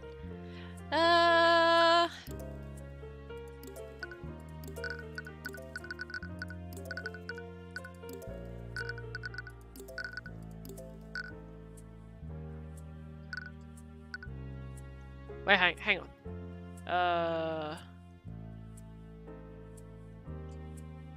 So she knocked at the vase, said, "Be quiet."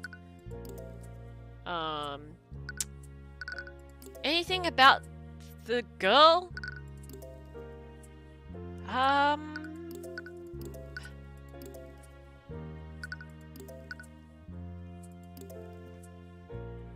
Yeah, no worries, you can lurk, big bro. Okay, so it's not that. What the heck?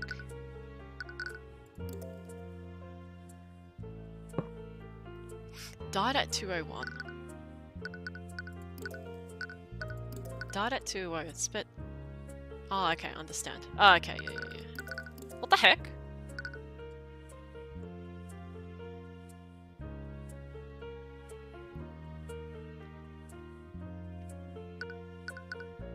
Oh, I don't know. I don't know what to push. Present, I meant. Oh, yeah, I have to present... They can't speak. There we go, yeah. Mr. Hughes, you said that Bellwether yelled at you. What were the exact words? I think she yelled to me, "Be quiet." What? I thought it was weird. I didn't even say anything. But I know better than to talk about to her.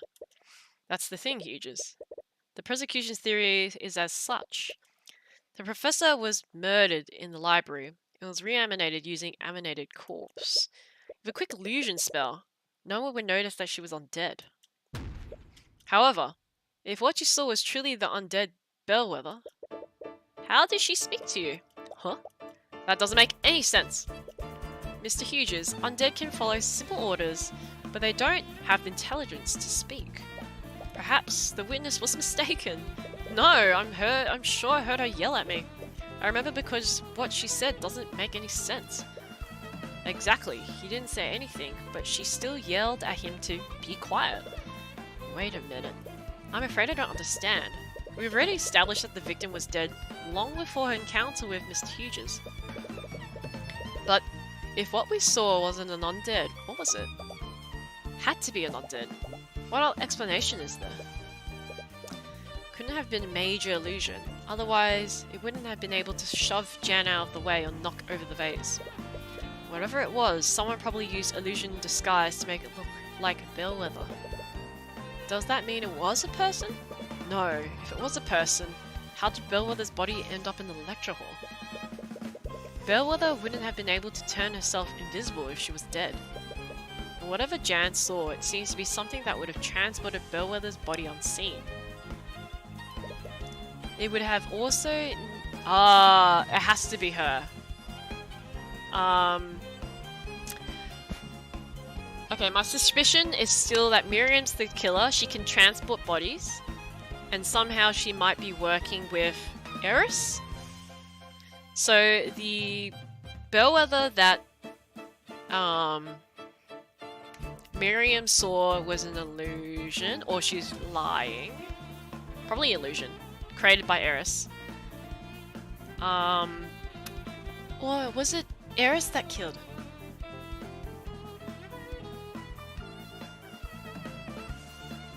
Shit, I don't know. Maybe at the same time, maybe at the same time where Miriam saw Bellwether and said, "Be quiet."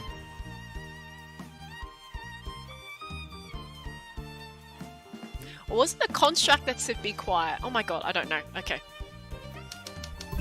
What created? Oh, I love how I think of these things and then it literally pops up right after.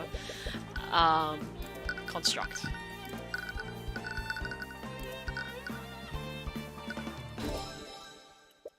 That's it! Do you have an answer for us, Mr. Cuthbert?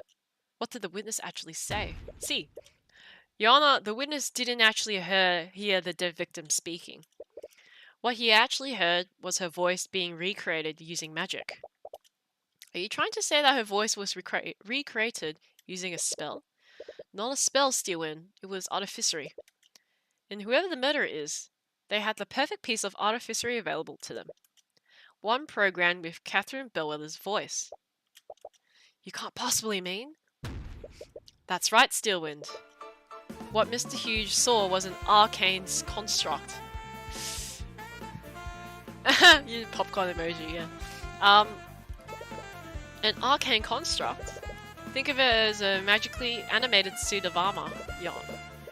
But we ruled out such a possibility, haven't we? Construct or not, no one could disguise themselves and carry the body to the classroom. Person wouldn't have been able to do it. But arcane constructs are a different thing entirely. These suits of armor are extremely large, but more importantly, they're hollow.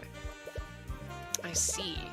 That means that theoretically, someone could have placed the victim's body inside it. Oh, yeah, it has to be Miriam. Because then the evidence could be Miriam's construct in her room. The arcane construct wouldn't just transport the body. With an illusory disguise, it would also confuse and mislead anyone who saw it. Fuck. Objection! Maybe it was Eris. She cast the illusion, transported. She's like, I hate Miriam. And then... I don't know. I commend your deduction, Mr. Cuthbert. Would I have never considered that possibility? Shotte kudasai. Yeah, no, we're good. It's certainly plausible, but what does this prove exactly? Proves that the body wasn't animated using necromancy. My client isn't the murderer. The defendant is still capable of performing all the acts that you described. His companion contains illusory disguise, after all. There were several students in the library that day. Any of them could have committed murder. One might come to that conclusion if they didn't have one crucial piece of evidence. I'd like to present a new piece of evidence to the court. Yeah, she pulls the rapier. Yes, Your Honor. This is the murder weapon. Far out. She was saving that for the perfect moment, wasn't she? This rapier was reported stolen by Miriam Frager weeks before the murder. During the investigation, it was finally found in the defendant's locker. Wait! He was clearly trying to use one of his possessions in a paltry attempt to frame her. Why? He even stole her locker's nameplate and placed it over his. Damn it, that's not what happened? But honestly, it sounds more plausible than what really took place. We're basically back to square one, aren't we? Anyone could have told that construct to do all these things. Wait, anyone? Is that true? The construct transported the professor's body, and someone used an illusion to make it look like her. They even used a pre-recorded voice to make the illusion more convincing. We ordered the construct to hide the body.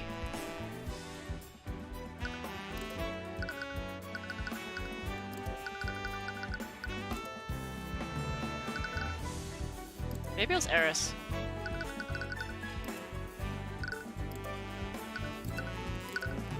Wait, what?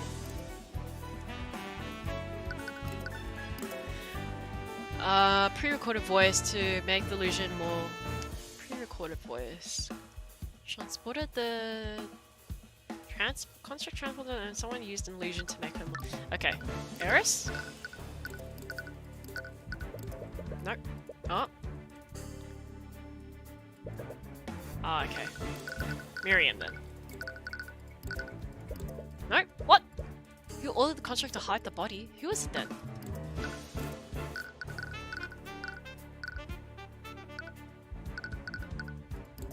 Huh? Oh, unless it's a clue. No?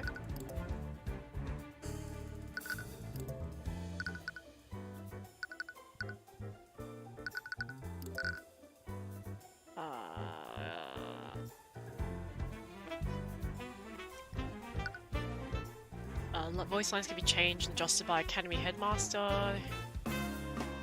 The ones in the Imperial Academy speak using the voice of blah. Oh, I don't know.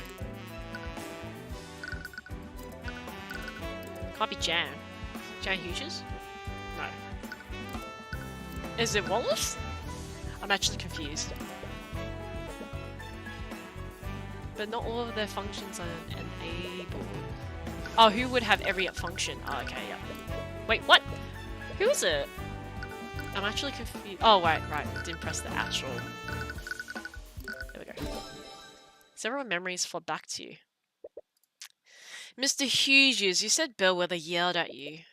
What were her exact words? Oh, I think she yelled at me to be quiet. She yelled at me to be quiet. But until then, we had always been nothing but courteous with each other. I don't know what got to her that day, but something put her in a foul mood. Be quiet! Oh, sorry! Be quiet! Eris begins giggling. She seems amused by what's happening. The construct's voice is just a series of pre-recorded messages. I'm not sure if you noticed, but it uses the voices of Professor Bellwether. Unfortunately, you can't make them say anything other than what's recorded. Only the headmaster can change those settings. No, it can't be him. Oh, is it the headmaster? Did you figure something out? I did. But is seriously the one behind all of this? Mr. Steelwind, earlier said that my client would have orchestrated this entire ruse, but that's simply not true. How so? Anyone could have ordered the construct to carry the victim's body. What does the headmaster... What's the headmaster's magic? Illusion.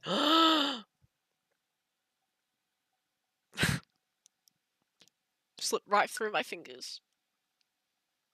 That makes so much sense if it was him. Anyways.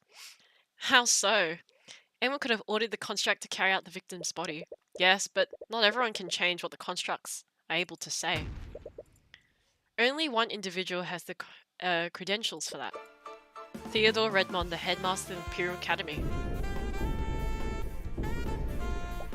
Wait, you're not serious, are you? You think the headmaster did all of this? I don't want to believe it, but he's the only person who could have done it. Dum. I know, Barrett. Didn't think of it. I always thought it was like Eris or something. Cause she looked freaking sus, man. That's completely ridiculous. Headmaster Redmonds would never do something like that. Miss Steelwind, there's one common element between each of the witnesses' encounters with Bellwether. It's what Bellwether said to them. She yelled at both of them to be quiet. Miriam Frager was particularly surprised. She had a good relationship with the professor. When greeted by the professor, Bellwether just shouted at her, almost as if the professor was responding indiscriminately. And recall her encounter with Jan Hughes. The professor knocked over a vase and shouted at him to be quiet immediately after, even though he hadn't said anything. She was responding to the sound of the vase breaking. Now let me ask you this, Stillwind. Where did Bellwether come from before she encounters Miss Frager and Mr. Hughes? Her meeting with the headmaster. Fucking hell. Bring the headmaster to the stand. So, if we have no choice but to take a brief recess until he can be brought here. Yes! Sound effect for surprise. I know. There's no need. Oh, fuck. He's here. He's on the stand. He is on the stand! Fortunately for you, I'm already in the gallery. Ah, how convenient of you. How kind of you, Theodore. The headmaster stood up from the gallery seats behind you, slowly walked onto the witness stand. Has he been here the entire time? Now, please correct me if I'm wrong, Mr. Cuthbert, but do you think I am the one who committed the crime? I'm sorry, Redmond. No matter how I look at it, everything I found points to you. No, there's no need to apologize. In fact, I should commend you on the lengths that you're going to defend dear Wallace. The court appreciates your understanding, Mr. Redmond. He's angry. Now then, to clear the air, I suppose I should give my testimony on what happened that day. Fuck, bro. Oh, that makes sense. He was in the locker room. He wanted to get some belongings, but he couldn't because, orders from Steelwind. Okay. That day... Oh, wait. No, let me drink first. How are we going with time? That day, I had a meeting scheduled with the professor at noon. She showed up at the expected time. We discussed various administrative matters. Our meeting went on for an hour, after which she left to prepare for the next class. Despite our many disagreements, we still knew how to be civil with one another. After all, I had no reason to bear a personal grudge against her. Are you sure about that? I just can't see it. He seems like such a nice person. Is he really the person we're looking for? He has to be. No one else could have orchestrated this entire plot. You just need to find out how and why. The perfect crime. Fucking hell.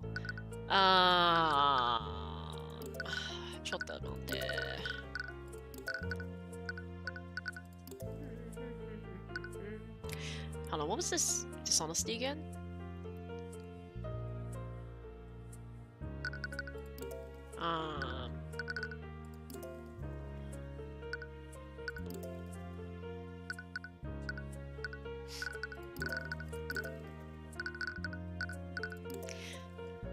Okay, scheduled for noon. She showed up at the expected time. Here. Let's press this. Really? Even after the way she acted towards the students and faculty? Make no mistakes, I've made many complaints regarding her actions. I've had many conversations for her to try to correct her behaviour. But at the end of the day, she was a remarkable professor, regardless of her lack of people skills. What the fuck? Pretty much matches what we know so far. I'm not entirely sure he's lying or not. But at the very least, we know we can involve him in Professor's murder. But why? If you can figure out his motif, you might be able to find out how to reveal him to the court. Okay, let's just press, you know? Press all the necessary ones. So she showed up at exactly 12? More or less. Catherine Bellwether was many things, but she was never tardy. Why is he angry? The only witnesses who saw her before the meeting, so you don't have a way to disprove what he's saying. It'd be best to look elsewhere in his testimony. Okay. So that means the professor left your office at 1 PM. Yes, she was quite adamant about taking time to prepare her lesson plans. Now that you think about it, Frager had no idea what the time was when she saw Bellwether. If the headmaster's lying about what the meeting ended, there'll be no way to verify it, which would account for the hour gap that Stewart mentioned. Damn it, did the headmaster really do this? Okay. After hearing so much about her, I find that a little hard to believe. I can see why you'd say that. But despite everything, I was still her superior. She always remained professionally when speaking with me. Is that really true though? Oops, sorry, that was an accident. I need to find evidence that shows she doesn't. History, belief, police, I think just like this, yeah? Objection! No, that doesn't sound right. Okay.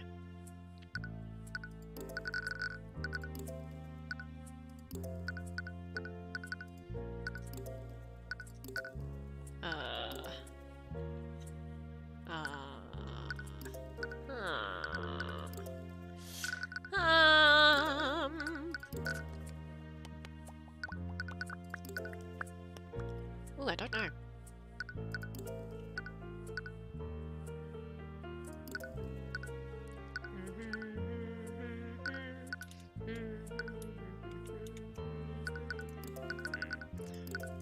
I don't think spells are going to be any use. I don't think that will help. Let's press the first one because I haven't done that yet. It might trigger something. What was the meeting for? Oh, nothing of note. We were merely discussing our daily operations and duties within the academy. In an academy such as ours, it is beneficial to regularly communicate with the staff. Ah, that was it. Bruh. Bruh.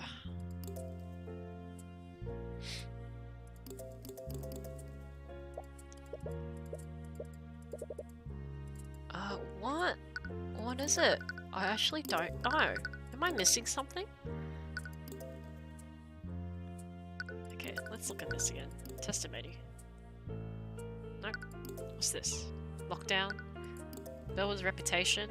Tense relation with just about everyone in the academy? History of bullying students? For several years she used her position to— yeah, I feel like it's that. It's not that. It's not that. It's not that. It's not that. Not that. Can't be that. Not that yet. Not that. Shit. Okay, it has to be this. But on what?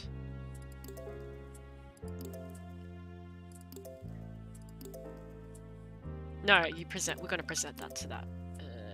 Objection!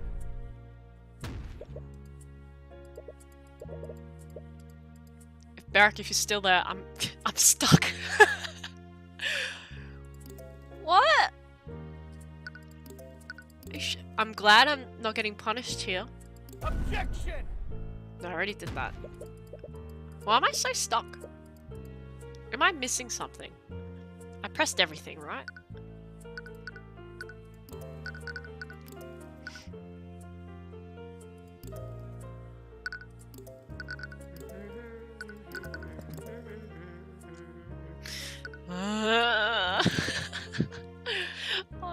Wait, how many?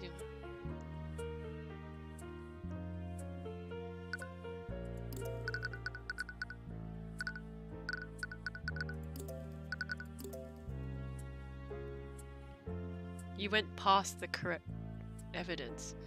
That doesn't help. Wait, what?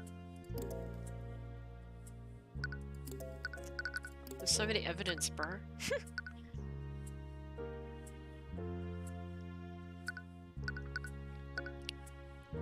Why am I stuck?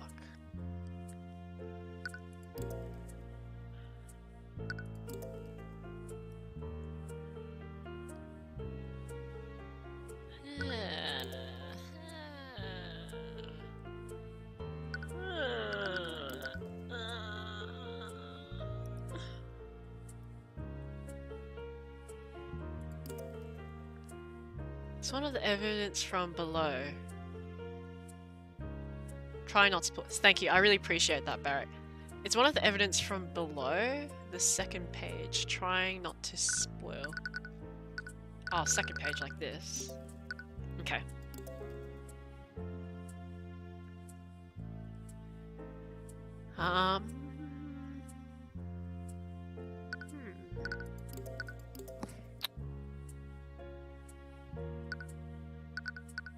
Okay. Not that. Not that. Not that. I don't know if it's that yet. Could be. I mean, I'm not gonna get... Oh. I didn't see this one. You're right. Yeah, okay. I don't know why I didn't see that one. Thank you. Thanks, Beric. Thank you. Shit. Did you really hold no animosity towards Professor Bellwether? Of course not. I did have strong opinions about her methods of teaching, but always remained professional. We both did. Frankly, I find that hard to believe. In fact, I think you might have a very good reason to murder the professor, considering that she was going to take your job. What? So you knew about that. I'm sorry, but I don't follow. Just how is the professor going to take the headmaster's job? According to Miriam Frager, Catherine Bellwether was currying favour with the noble families. In fact, there was a plan to oust the Redmond and appoint Bellwether as the new headmaster of the academy. What? But in any case, I doubt the headmaster had any idea of this until now. I'd like to remind the court of the witness's reaction just now. He said, "So you knew about that." His reaction was one of surprise. But he wasn't surprised by this information. He was surprised that I knew this information. That's... Please, dear Arya. I may be a frail old man, but I'm perfectly capable of defending myself. He opened his eyes. That means business. I'm sure we're in for some amazing violin today. Yes! I mean, we haven't heard any of the new ones yet. But a lot of... what track did I play? Opportunity? No, can't remember. Can't remember the name. That one just then. If you have an explanation, Mr. Redmond, then by all means, I'd love to hear it. Gladly. Can you close your eyes, mate? Sorry, that sounds funny. It is true that I knew about the Frager's plot beforehand, but I had only just learnt about this. On the day of the murder, Professor told me about her plan. She was going to replace me as headmaster and replace the staff with the Arcane constructs. Now, you might say that this would have given me the perfect motive to murder the professor. However, the supposed murder weapon was stolen from Miss Frager. This happened weeks before the murder and my discovery of the professor's treachery.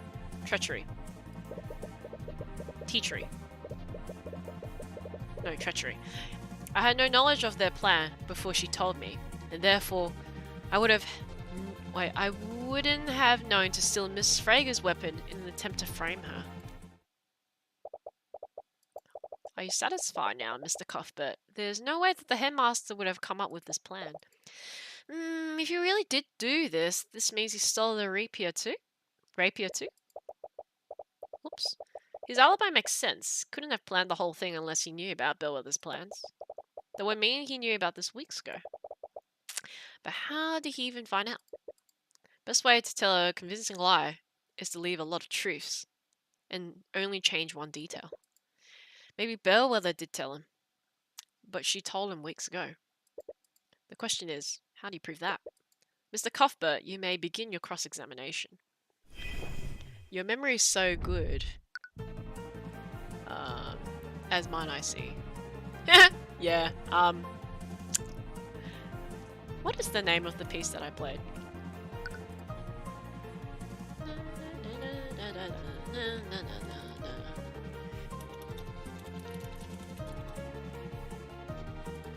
The name is Attack of Opportunity.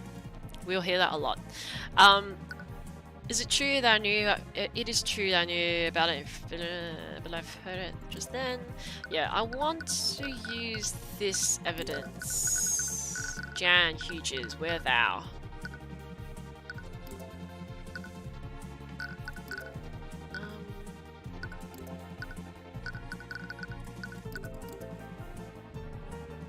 Was it this? No. Something that Jan Hughes said, that he heard it beforehand or some shit, right? Do we have that? No, we don't. Okay, never mind. On the day of the murder, Professor told me about her plan. She was going to replace me. Yep. Now you might say that this would have given me the perfect motif. However, the supposed murder weapon was stolen from Miss Frager. This happened weeks before the murder. I have no knowledge of their plan before she told me. Therefore, would have had to steal. Okay, let's press on this. Hey. It was my understanding that the Fragers wanted to keep their secret until the very end. Why would Bellwether of all people tell you about her betrayal? I finished coffee. I imagine she wanted to taunt me for this information. Time for water. That one, lovely. Ah, haha, thanks.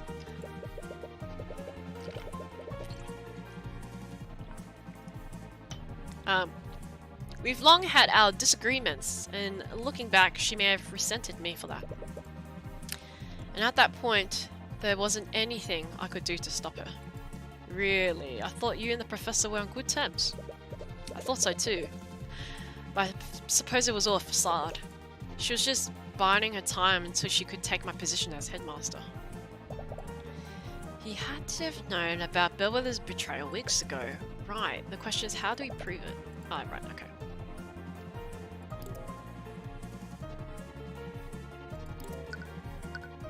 Let's just press on everything. So you only learned about it recently. Does that seem a bit too convenient for you? It may appear this way, yes, but... Oh, okay. That must have infuriated you. Your colleague betrayed you and attempted to steal your job. I'm only human. Of course, I was taken aback. I've been a headmaster of the Imperial Academies for decades. To think that a professor in the Broad would go around my back like that. With the professor dead, you won't have to worry about losing your job. At least, not for a while. I suppose you're right. I missed that, but it should be fine. Faculty staff is now aware of the Frager's plot. With a plot delayed, they won't need to worry about abruptly losing their jobs either. But what happens if you prove that Raymond is the killer? He loses his job and House Frager would just appoint someone else. No, you can't think about that now. If you don't prove Raymond's guilt, the court will convict Wallace. Yeah, let's press this. The headmaster probably have the tools available to get into her room. Yes, I'll admit that. The Academy has a master key that can be used to enter each of students' dorms. And yes, as headmaster, would have access to that key. Then you had the perfect way to get into her room and steal their rapier undetected. I suppose I did. However, there's one flaw with your magic. With your... what? Oh, doesn't matter.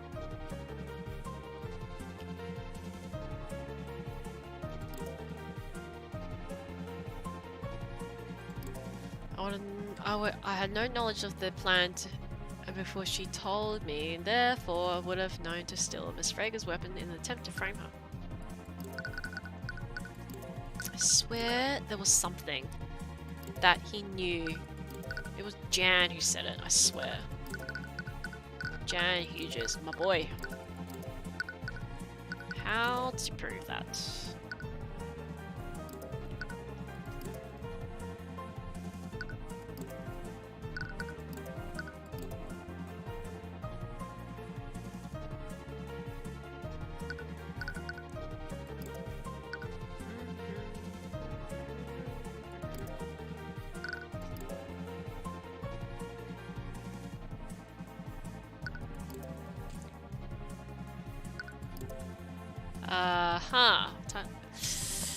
I don't think it's that yet.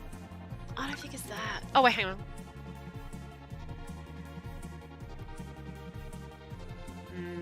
Doesn't note anything.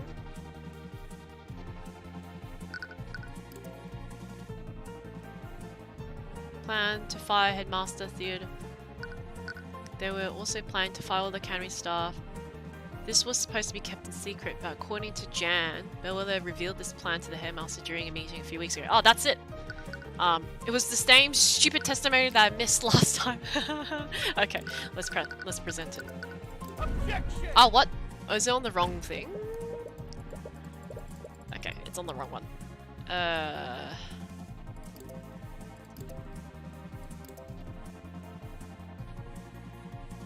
No. Okay, so it must be this one.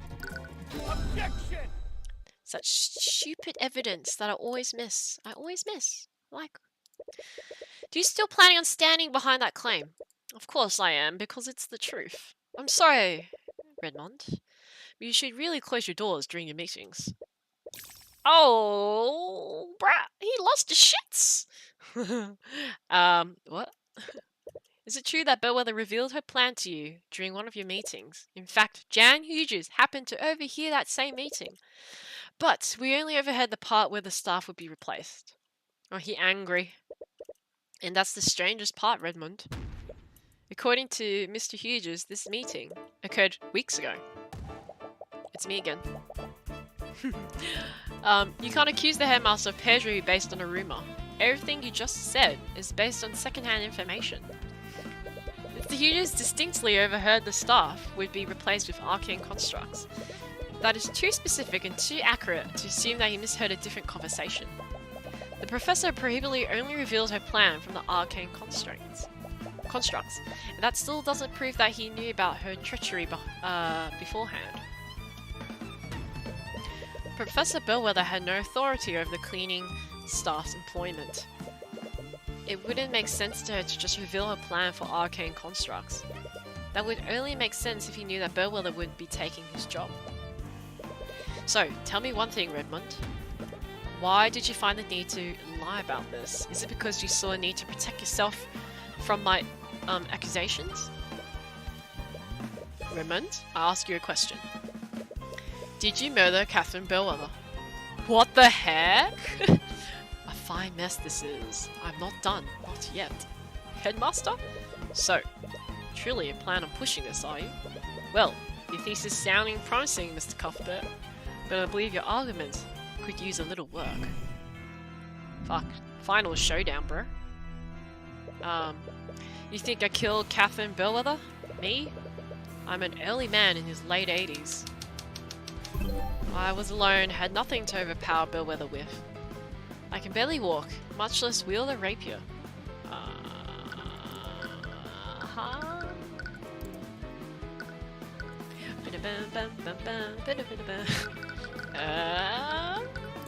Can you use a spell? Wait, what's this magic? Oh, illusion.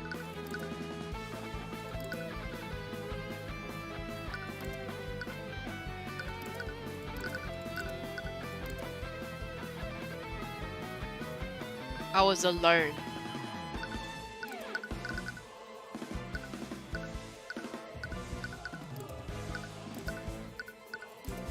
You could get the constructs to it.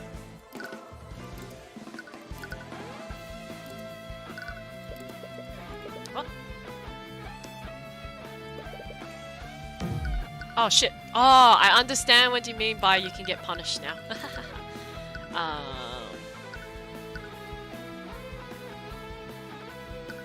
Surely it's the constructs.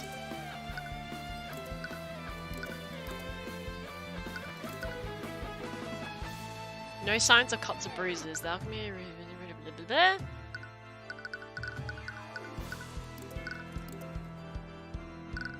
Yeah, just get the construct to do it. Surely it's the construct. Okay, I just pressed the wrong construct. But you and Bellwether were the only people in the room, weren't you? You need the arcane construct to carry Bellwether's body. That means the construct would have already been in your office.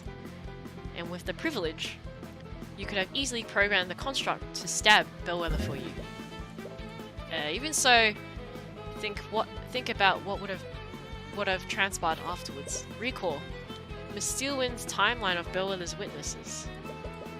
With your theory, the construct would have spent more than an hour in the library. Having it there would have risked my so-called ruse from being discovered. Luckily, Lady Freya can't tell night from day. I wouldn't have the construct lingering around the library. Use this against claims that contradict. Use this against claims that contradict the line.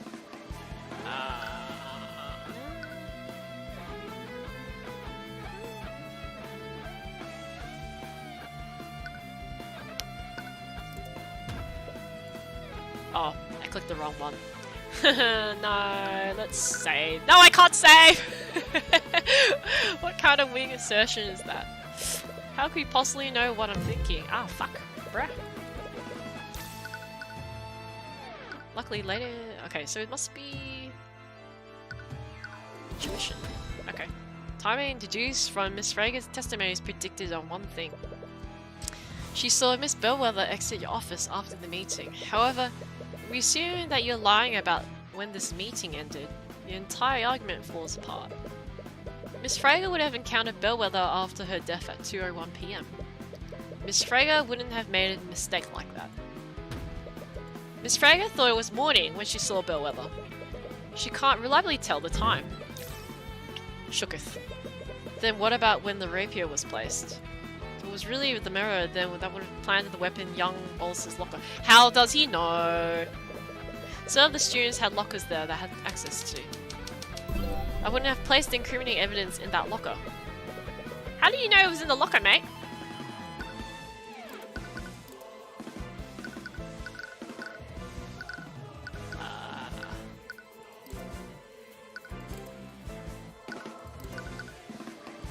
Wait, give me a second.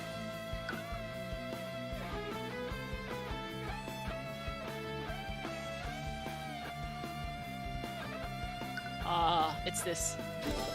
You're right, Mr. Redmond. You would have tried to frame Wallace, but you would try to frame Marie and Frager. Would have been the perfect act of revenge, wouldn't it? You murder your treacherous co-worker and frame the daughter of the family that helped her. But something went wrong, did it, Redmond? The labels on Wallace's locker and Miriam's locker were switched. Anyone who saw that would have easily mixed them up. I am the headmaster of Imperial Academy. I have records of all the students' lockers and where they're located. There's no reason I would make a mistake like that. A simple change in labels wouldn't have led me to make a careless mistake like that. There's blood.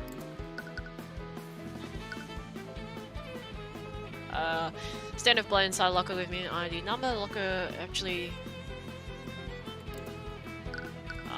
wait.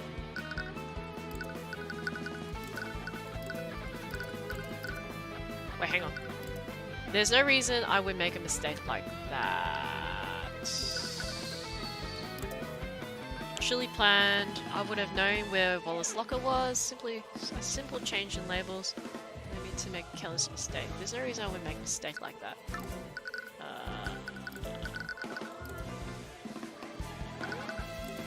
But you did. You did make a mistake. So...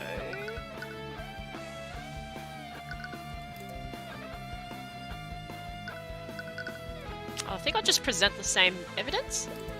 Oh, fuck. That's not right. Shit. I'm losing health.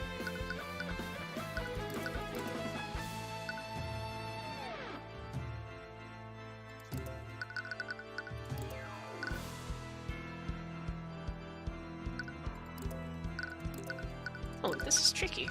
Or am I missing something again?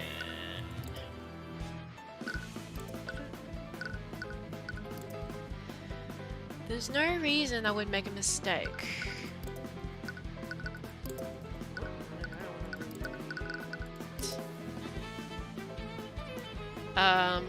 There was switch. Anyone who saw that would have easily mixed them up.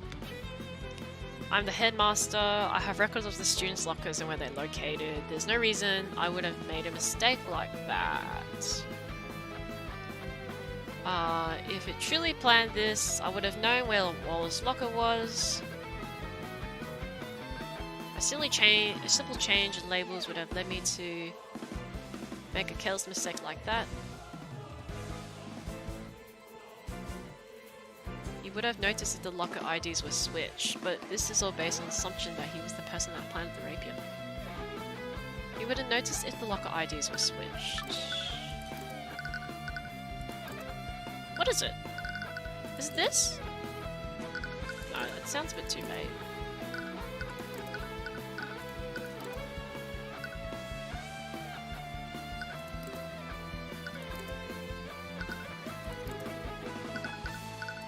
Oh. He wouldn't make a mistake, yes. Thanks, Lily, for the compliment. He wouldn't make a mistake. I'm missing something. Let me read it again.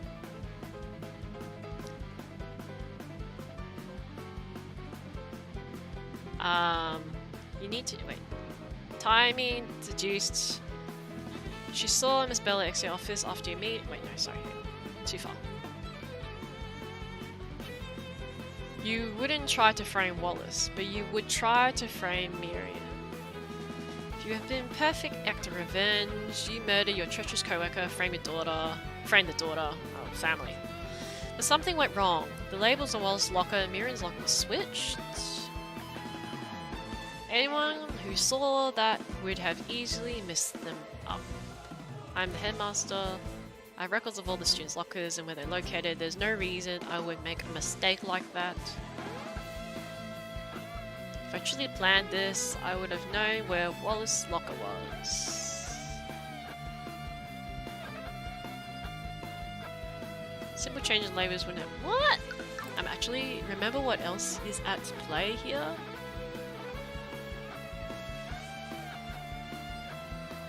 No! Wait, okay, let me look at the others. Is it a spell?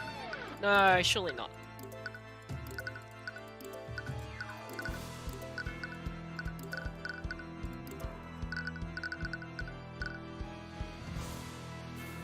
No? What? I'm stuck. Ah. What? What do you mean what else is in play? Give me another clue. Give me another clue. Yeah. Unless it's that. But that wasn't in the locker. Wait, what?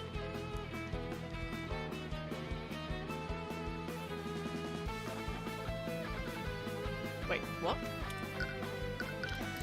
There's no reason I would make a mistake. So he wanted to frame... I'm so confused. 80-year-old man. Aha, okay. He can't see. Okay, I'm just gonna do it. Oh, it is. Yeah, thanks. Your Arcane construct was the one who planted the rapier in the locker. I bet you commanded it to place this rapier in the locker of Miriam Frager. But still the ID on Wallace's locker and assumed that it was Miriam's. This is... Rumor begins desperately stammering, looking for something to say. Miss Stewart, say something. What? Ugh. Mr. Cuthbert, your theory must be plausible. Maybe plausible, there's no evidence to support it. Ha! That's right! Your proof would have... You don't have proof, do you? There are no evidence of my orders. Yeah, because he wiped it out. Saying that I could have committed the murder is the same as proving it did.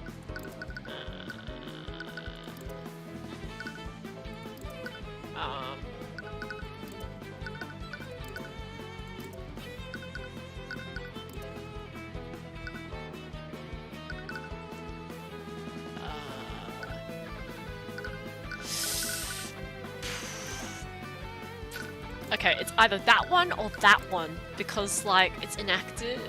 How does the Oliyama get stuff done? He uses the construct, yeah. I'm gonna go for it and use this. Because he wiped it out. Right? Wait, hang on. I'm going for it. Ah, I got it wrong! Shit! Fuck! Is this the last blow for me, bro? What happens if I get it wrong? Okay, let's look through this carefully.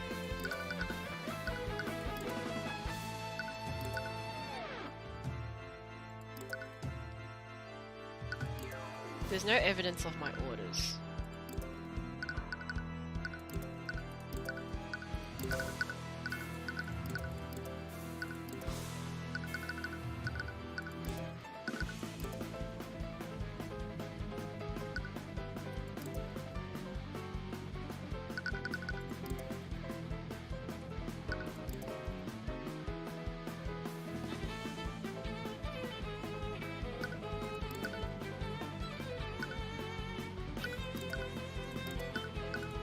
Surely it's that. Surely. I'm doing it.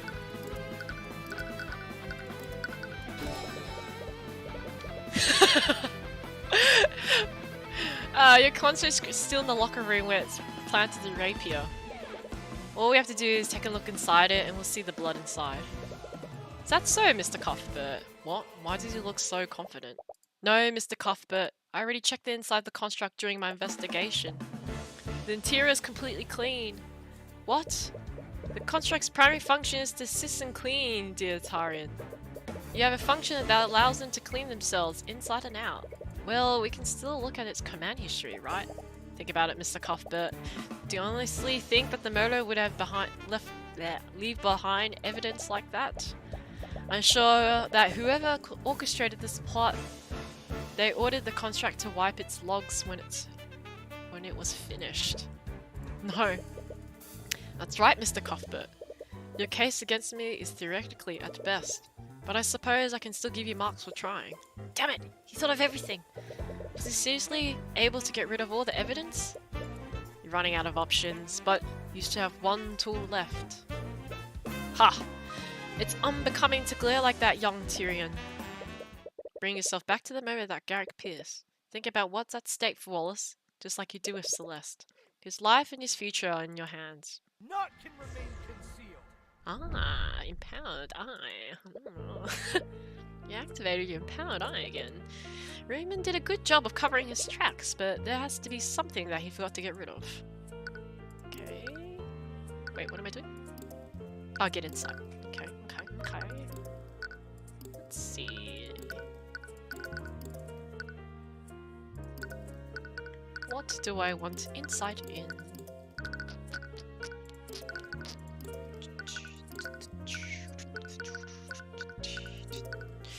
This? Wait, hold on.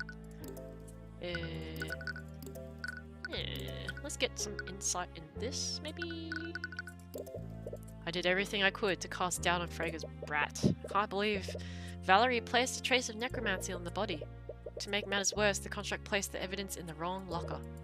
So he did send the construct to the locker room to plant the evidence. He must have also fabricated the documents that accused Freyga of cheating. Ah! It's all to make her look like the murderer. Ah!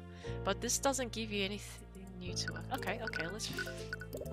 I did everything I could to cast doubt on Freyga's brat. Oh, it's the same thing.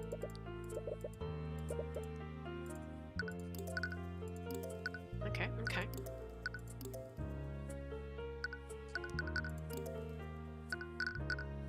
Maybe... Huh? This is all the nobility's fault. This whole time they were plotting to throw me out. It's their fault that Bellwether's dead, not mine. Her blood is on the hands of the Freygas, and Steelwinds. Oh, what the heck, bro?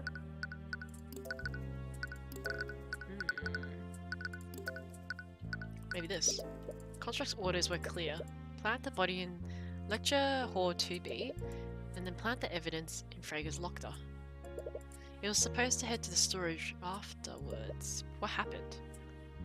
Ah, interesting. The construct wasn't supposed to be in the locker room.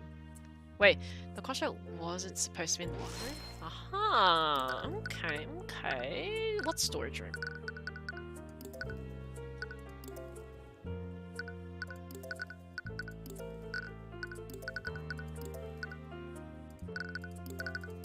Where's the storage room? Ah, okay. Where's the locker room? Okay.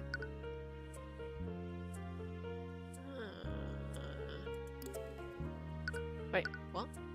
What do you say again? Wait. Okay, plant body in lecture hall. Plant evidence in Freyga's locker. You're supposed to head to the storage room afterwards. Okay, what happened?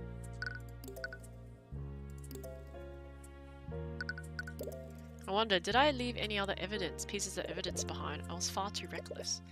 But I need some way to keep the lecture hall empty. Oh, right. He must have blotched the alchemy experiment on purpose to keep the lecture hall cleared. Ah, but that doesn't really... okay, that's cool. Interesting. What else do we need to know?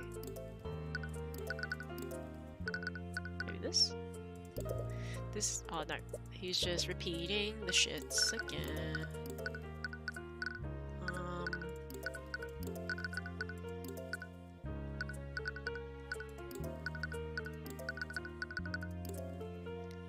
Maybe this? Why am I thinking of this now? Doesn't invoke any. Ha! Relaying construct actions. Okay. Maybe here.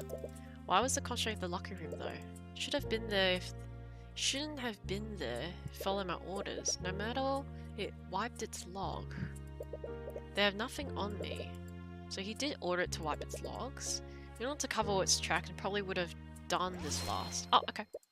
He ordered the construct to go to the storage room. Would have done that after it was finished planting evidence in the locker room. But we found it in the locker room.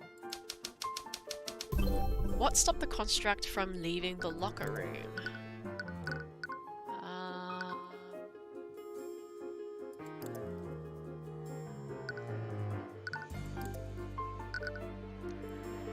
I think it's this. No. Oh. Something was interfering it. Who was interfering it?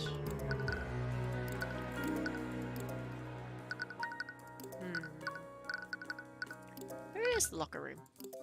Is it on this map? No, it's not.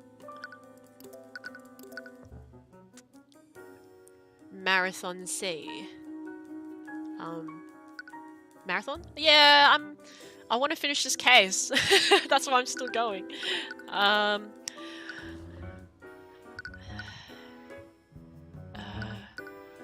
Maybe it was this. No? Oh, he put it in the wrong room? Wrong locker? No? What was interfering it? Who was interfering it? Jan?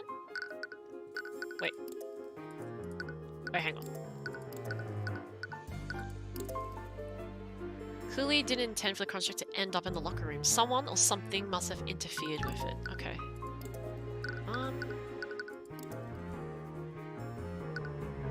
Oh, Jan. Maybe? Jan Hughes? No. Who would be in the locker room?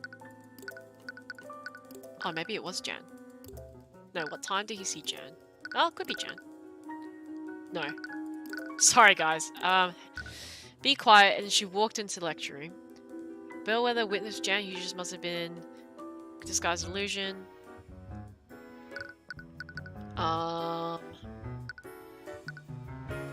Wait, okay, what was the thing? Murdered Bellwether, witnessed Bellwether walking towards lecture B. Murdered Bellwether.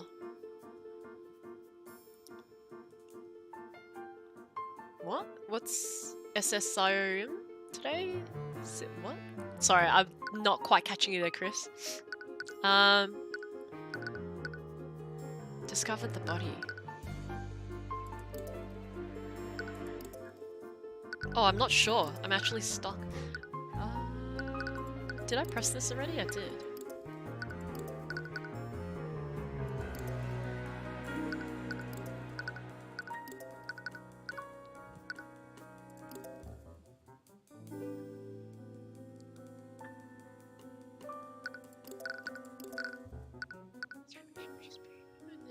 History bullying students. Oh, this. Maybe that. Ah, haha, that makes a lot of sense. Okay, right. The body was probably reported earlier than Raymond expected. That means he probably started the lockdown before the construct was finished in the locker room. How did the lockdown affect the construct's actions? Okay. Raymond's series of commands was interrupted by the lockdown. Right, the series of commands would have been interrupted. Wait a minute. Constructs execute series commands in order that they are given. But let's say one of these tasks is impossible to complete. When the construct gets to a task, deem the entire series impossible to complete. As a result, it will stop executing the series altogether. So if a task in a series of commands is impossible, then that command will interrupt the entire series. The construct's final command was to wipe its memory. But if the orders were interrupted by the lockdown, then... Mr. Steelwind, I have nothing more to ask this witness. What? You're not giving up, are you? Do you even have to ask? Yeah, I thought so. But how are you going to prove he did it if he's not testifying? Don't worry. Next witness testimony will be all I need. Next witness? That look on your face isn't one of defeat. Just what are you planning? Ha! Nothing's about desperate bravado. Now, if you excuse me. You let your quarry get away, Mr. Cuthbert. I hope you know what you're doing. I do, Miss Stewart. First, I'd like for the Inquisition to bring in the Arcane construct in the Academy's locker room. Okay. Session. Oh yeah, marathon session. Yeah. No, it just so happened to be because I just want to finish this case. Please, Your Honor. Just humour me for a second, Miss Steelwind. Very well. Bailiff, please rely Mr. Cuthbert's request to Commander White. Well, here's your construct. I hope you know what you're doing, Mr. Cuthbert. Construct. What are your orders? Please recite your command history. Reporting, Command 1, stand by, in... Await vocal signal, attack from Theodore, Redmond. You hear Redmond stand by the gallery. Seeing this, the prosecutor watches him and carefully clutches the handle of her cane. Command 3, treat Catherine Bellwether as a hostile entity and neutralize. Construct, wipe your... Hold! Ah, that's awesome. Before he can finish his sentence, the prosecutor points her cane at the headmaster. Magical energy shoots from it and collides directly with him. The magic wraps around his body and stops him from moving. He clearly is trying to struggle against it, but it looks like he can't even move his mouth. Miss Steelwind? Excuse the interruption. Please continue.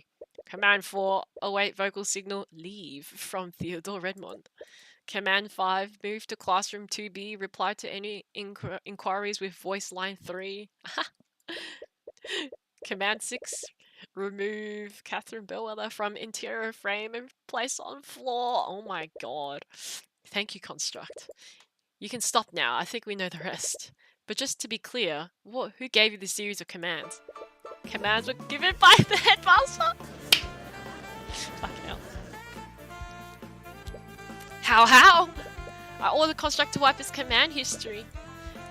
Mr. Redmond, constructs don't follow the same logic that humans do. They're prone to error when their commands are impossible to execute. Impossible? In what way? My command's impossible. You were the one that made it impossible. You activated the lockdown system. Lockdown? The body was found earlier than you like. You had no choice but to immediately activate the lockdown system when it was reported. However, the construct was in the locker room when you did this. So that's why it was there.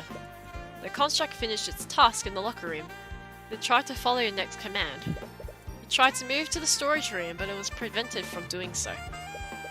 Completion of that command was impossible. So the series of commands was stopped before it wiped its history. You little... Theodore Redmond, you ordered your contract to murder Catherine Bellwether. Then you had to place the murder weapon in a locker to frame Miriam Frager. And we have your construct's testimony to prove it. Ah, wow. Came to freaking Arcane construct at the end. And that's checkmate, Lamau. Ah, so it was a mistake to have, oh, this is my new song. Is it? Yeah, it is. This is the other tune that I did, which I forgot the name. Severed Ties. I'm pretty sure this is the one I did. It's basically like the slow version of... there we go, that's me. It's the slowed version of Attack of Opportunity. It's my it was really nice to play this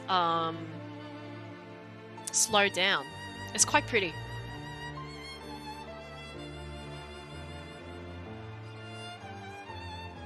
But yes, okay.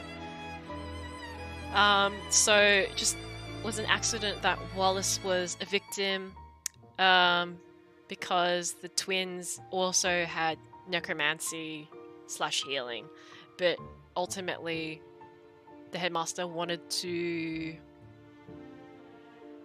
frame Frege. Okay, that makes sense. Can't believe it. How could you do something like that, headmaster? She was going to take everything from me. My position, my academy, my students. Everything would be gone. It was going to be stolen by her and the Freges. Why didn't you say anything to me? I could have. Don't you dare stand there and act ignorant, Lady Steelwind. Do you think the Freges act alone? Your father was part of this plot too. What? I have nothing to say to you. I thought you were different. I listened to your lies about societal reform. In the end, you were just like the rest of the aristocracy. Yeah, so I played this track too, Varric, yeah. There's 2 violinists, so it'll make sense if you get confused. By the Scale Lord, what have I done? I was even willing to sacrifice poor Wallace. I can't believe it. Why did I do this? Eris, what are you doing, Eris? She flickered the screen. It appears we have a full confession. The court seems no reason to prolong this any further. Please escort the witness to a holding cell. Far out. Mr. Cuthbert, you really did it. It feels amazing, right? Like a big weight being lifted from your shoulders. It does, but I can't believe the headmaster was the one who did this. Right, despite everything Redmond did, he was the one that allowed Wallace to pursue his dreams. I'm sorry, I'm sure this is bittersweet for you.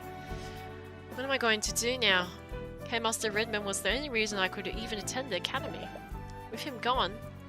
Come on, don't think like that. You got acquainted. I'm sure it'll all work out. You want to agree, but necromancy is basically taboo. Without Redmond's support, there aren't many places you could learn it legitimately. And there's the Imperial Academy. Hey, don't you get all sad on me too? Sorry, I was just thinking. With Redmond gone, the Freges will probably just appoint another, syncopat as their headmaster. Valentina, Valerie, and Jan, they're all going to lose their jobs. Come on, you found the truth and you put a murderer behind bars. You saved Wallace. She's right. You start to exit the courtroom, you greeted with Miss Timora. She was in the gallery this entire time. At the end of the day, you saved Wallace from a wrongful conviction. You should be proud of yourself for that. I suppose you're right, maybe I'm just overthinking things. But the doubt still lingers in your mind. Now, come on, I'm taking Wallace to the restaurant we went to last time. Do you remember how much that place cost? Don't worry, I have plenty of gold. Am I the only one on this team not making any gold? Why don't you meet us there, Celeste? I need to talk to Tyrion for a moment. Alright, let's go, Wallace. Okay. Wow. It's a pretty track. Makes the deep dish pizza working even more tastier. Oh, bro, can I have some pizza? Frick, that sounds good. Yeah. You activated the empowered eye again, didn't you? She doesn't appear to be praising you. I did. I didn't really have a choice. Dive Horus is a powerful tool, Tyrion. But that's twice now that you have to use the empowered eye to get out of the tough spot. You can't keep relying on it if you want to grow as an attorney. One day you'll find a witness that the empowered eye won't work on. It worked for me this far, though. But I suppose you're right. I'll try to rely on it less next time. And that marked the end of another case in my career as a defense attorney. Another life saved, another murderer brought to justice. But I still couldn't shake the feeling of uneasiness.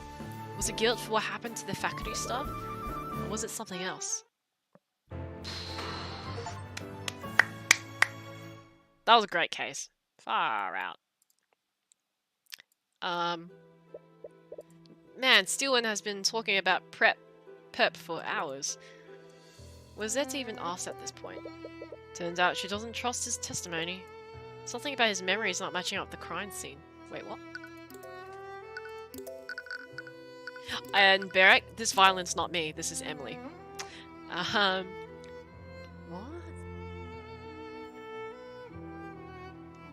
Oh, doesn't trust the headmaster's...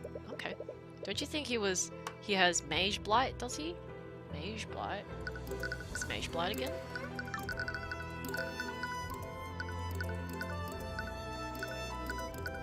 Do we have Mage Blight here? Yeah, we do, right? No, we don't. Okay. No, it's not that. She found the damned symbol etched into his desk. Or what does she call it? The purple mark? Oh, for the love of... not this again. Look, the little lady wants to chase the boogeyman. Just let her. At least this time she's doing it personally instead of dragging us into it. Cast sleep. Oh, it's Eris. Hey, what's up with... What the heck, Eris? Who did this to your desk? What has got into you? I've already admitted to everything. What more could you possibly want from me? Where did this graffiti come from? What is this symbol? What is the purple mark? I don't know. A student must have done it at some point. Think very hard, Miss Headmaster. When did you receive the purple mark? Focus on the moment you receive this. Wait. Wait a minute. I remember it now. But how? Oh. Lady Steelwind? Lady Steelwind! Alright, what happened? Are you okay? That was close. My elation over meeting him almost made me forget. Eris? What are you doing here? Wait, why? Wait, I remember now. It was you! You put those ideas into my mind. You're the one who told me to murder Bellwether. Eris is sus! Eris is sus! Fucking hell! Mage Blight using too much magic and going cray-cray. Oh yeah, thank you, yeah. Oh, you humans, well as antagonists of this chapter. Breaking the fourth wall. Could you imagine if you turned? Would have been spectacular. Armies of the undead, running rampant in the streets. But alas, even I couldn't corrupt his pure soul. Answer me, who are you? What are you? Who am I? Oh, fuck. I'm the Lord of the Sixth Circle. Fuck. Oh. She killed him? Bruh. What the frick?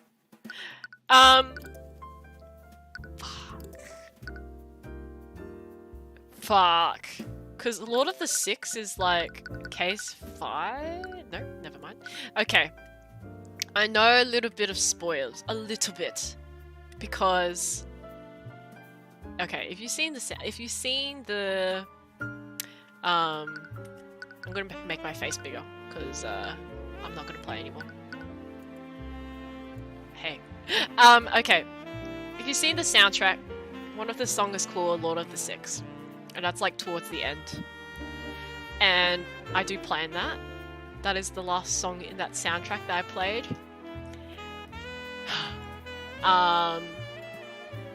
Is she like the final boss? Fuck. That's pretty cool. That's pretty cool. Thank you for those that popped in, stayed, and watched that case. I will probably still stream next Sunday, but probably not because I'll be so tired from next Saturday's all-day filming. And I'm playing Rebirth, but I still want to play this game. Let me know if you're still interested in my reactions to these cases. And I can still stream case 3, 4, and 5. We only got 3 more cases left, but they are pretty long. These stories are great. Far out. Stephen did a great job. Like, usually I can see it coming, but I didn't see that coming. That was great. Yeah, no, thanks everyone for joining. I hope you enjoy the rest of your day. Thank you for your support. And I need to rest my voice. Far out. It feels raw. Just from talking. It's all good. I'm not sick. But have a good day. I'll see you online. Take care.